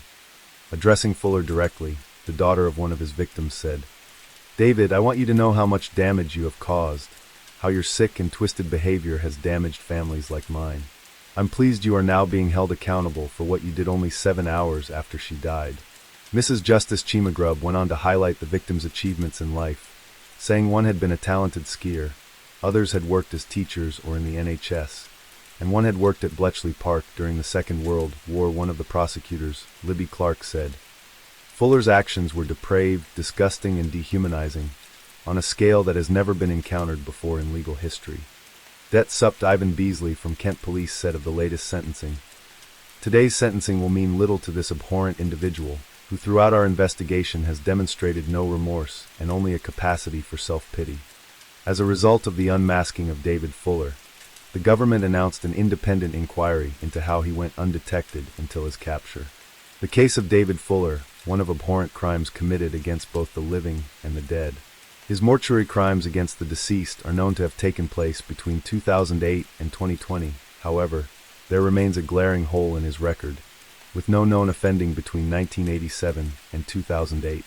Kent Police are now examining the records of missing people, and questions are being asked if he could have killed or abused others. Case 11. In the late 1960s, the city of Glasgow, Scotland, was gripped by fear as a series of brutal murders shook the community. The perpetrator, who came to be known as Bible John, remains one of Scotland's most notorious and elusive serial killers. Despite extensive investigations, his identity has never been definitively uncovered, leaving a legacy of mystery and terror. The crimes attributed to Bible John occurred between 1968 and 1969, with 3 women falling victim to his violence. All 3 murders shared chilling similarities, suggesting the work of a single killer. The first victim, Patricia Docker, a 25-year-old nurse, was found on February 23, 1968. She had been strangled and beaten, her body discovered in a back lane near her home. Docker had spent the previous evening at the Barrowland Ballroom, a popular dance hall in Glasgow. Less than a year later, on August 16, 1969, Jemima MacDonald, a 32-year-old mother of 3, was found murdered in a similar fashion. She had also been strangled and beaten, and her body was discovered in an abandoned building. Like Docker, MacDonald had spent the evening at the Barrowland Ballroom. The pattern of the crimes began to emerge, focusing the investigation on the dance hall and its patrons. The third and final known victim was Helen Pudick, a 29-year-old mother of 2, whose body was found on October 31, 1969. Pudick had been raped, strangled, and beaten. She, too, had spent the evening at the Barrowland Ballroom. The key piece of evidence in Pudick's case came from her sister, Jean, who had accompanied her to the ballroom that night. Jean provided a detailed description of the man they had met and shared a taxi with after leaving the dance hall. This man had identified himself as John. Jean Pudick's description portrayed a well-dressed man in his mid-20s to early 30s, around 6 feet tall, with reddish or fair hair, and a distinctive Glasgow accent. He had mentioned quotes from the Bible during their conversation, which led to his infamous moniker, Bible John. Despite this crucial eyewitness account, the investigation struggled to identify the suspect. The hunt for Bible John was extensive and high-profile. Police conducted door-to-door inquiries, interviewed thousands of potential witnesses, and distributed composite sketches based on Jean Pudic's description. However, the case was plagued by a lack of concrete evidence and reliable leads. The Barrowland Ballroom became a focal point of the investigation, but no definitive connections were made. In the decades following the murders, numerous theories and suspects have emerged. One theory posits that Peter Tobin, a convicted serial killer with a history of violence against women, could be Bible John. Tobin lived in Glasgow during the late 1960s, and his known crimes bore similarities to those attributed to Bible John. However, no conclusive evidence has linked Tobin to the Barrowland murders, and he has never been charged in connection with them. Advances in forensic technology have not yet provided a breakthrough in the case. DNA evidence collected from the crime scenes was inconclusive, and many key pieces of evidence have degraded over time.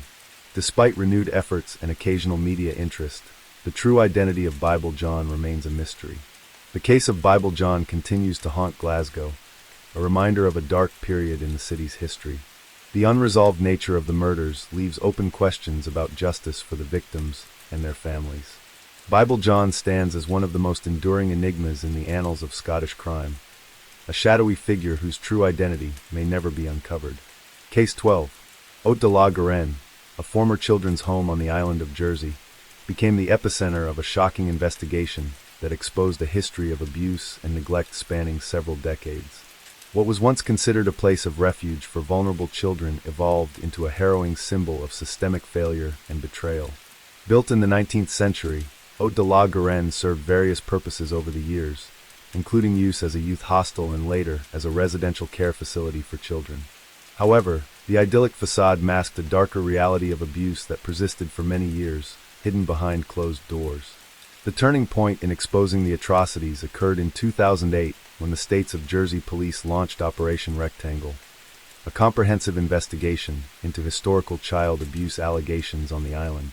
The focus quickly shifted to the Jersey care home, as survivors came forward with harrowing accounts of physical, emotional, and sexual abuse suffered within its walls. The investigation uncovered a deeply disturbing pattern of mistreatment and exploitation that had persisted over several decades. Survivors recounted tales of cruelty, violence, and sexual assault at the hands of those entrusted with their care. The institutionalized nature of the abuse pointed to a systemic failure in oversight and accountability. One of the most shocking aspects of the investigation was the discovery of a secret underground chamber at Haute de la Garenne, colloquially referred to as the punishment room. This sinister space was believed to have been used for both physical punishment and sexual abuse, further confirming the horrifying extent of the crimes committed against vulnerable children. Forensic teams meticulously examined the site, unearthing evidence of decades-old crimes. The remains of shackles, restraints, and fragments of a bath that survivors claimed was used for punishment were among the haunting artifacts recovered from the underground chamber. The grim discoveries painted a vivid picture of the institutionalized cruelty that had persisted within Haute de la Garenne for generations. As the investigation progressed, it became evident that the culture of silence and complicity had allowed the abuse to fester unchecked. Survivors faced not only physical and emotional trauma, but also the profound injustice of having their pleas for help dismissed or ignored. The revelation of these dark secrets at Haute de la Garenne sparked outrage and prompted a broader conversation about the need for accountability and reform within the child care system. The legal repercussions of Operation Rectangle were significant. Several individuals, including former staff members of Haute de la Garenne, were arrested and charged with various offenses, ranging from physical assault to sexual abuse. The investigation extended beyond the children's home, implicating other individuals and institutions on the island. There have been unsubstantiated rumors that Edward Paisnell, the sex offender known as the Beast of Jersey, had been involved in the child abuse committed at the Jersey Children's Care Home. Similarly, it was found that former DJ Jimmy Savile, later unmasked as a prolific sex offender, had visited the Children's Care Home and was pictured outside with a group of children. The fallout from Haute de la Garenne prompted a reassessment of child protection policies in Jersey, with a focus on preventing future instances of abuse and ensuring that survivors received the support they deserved. The island's government faced scrutiny for its role in oversight and accountability, leading to calls for systemic reforms within the child welfare system. The old dilapidated building used as a children's care home stands as a stark reminder of the profound impact that institutional abuse can have on vulnerable individuals. The investigation not only exposed the crimes committed within its walls, but also ignited a broader conversation about the importance of safeguarding the welfare of children in institutional care. Haute de la Garenne serves as a cautionary tale, prompting societies to remain vigilant in protecting the most vulnerable members and ensuring that those responsible for their care are held accountable for any breaches of trust.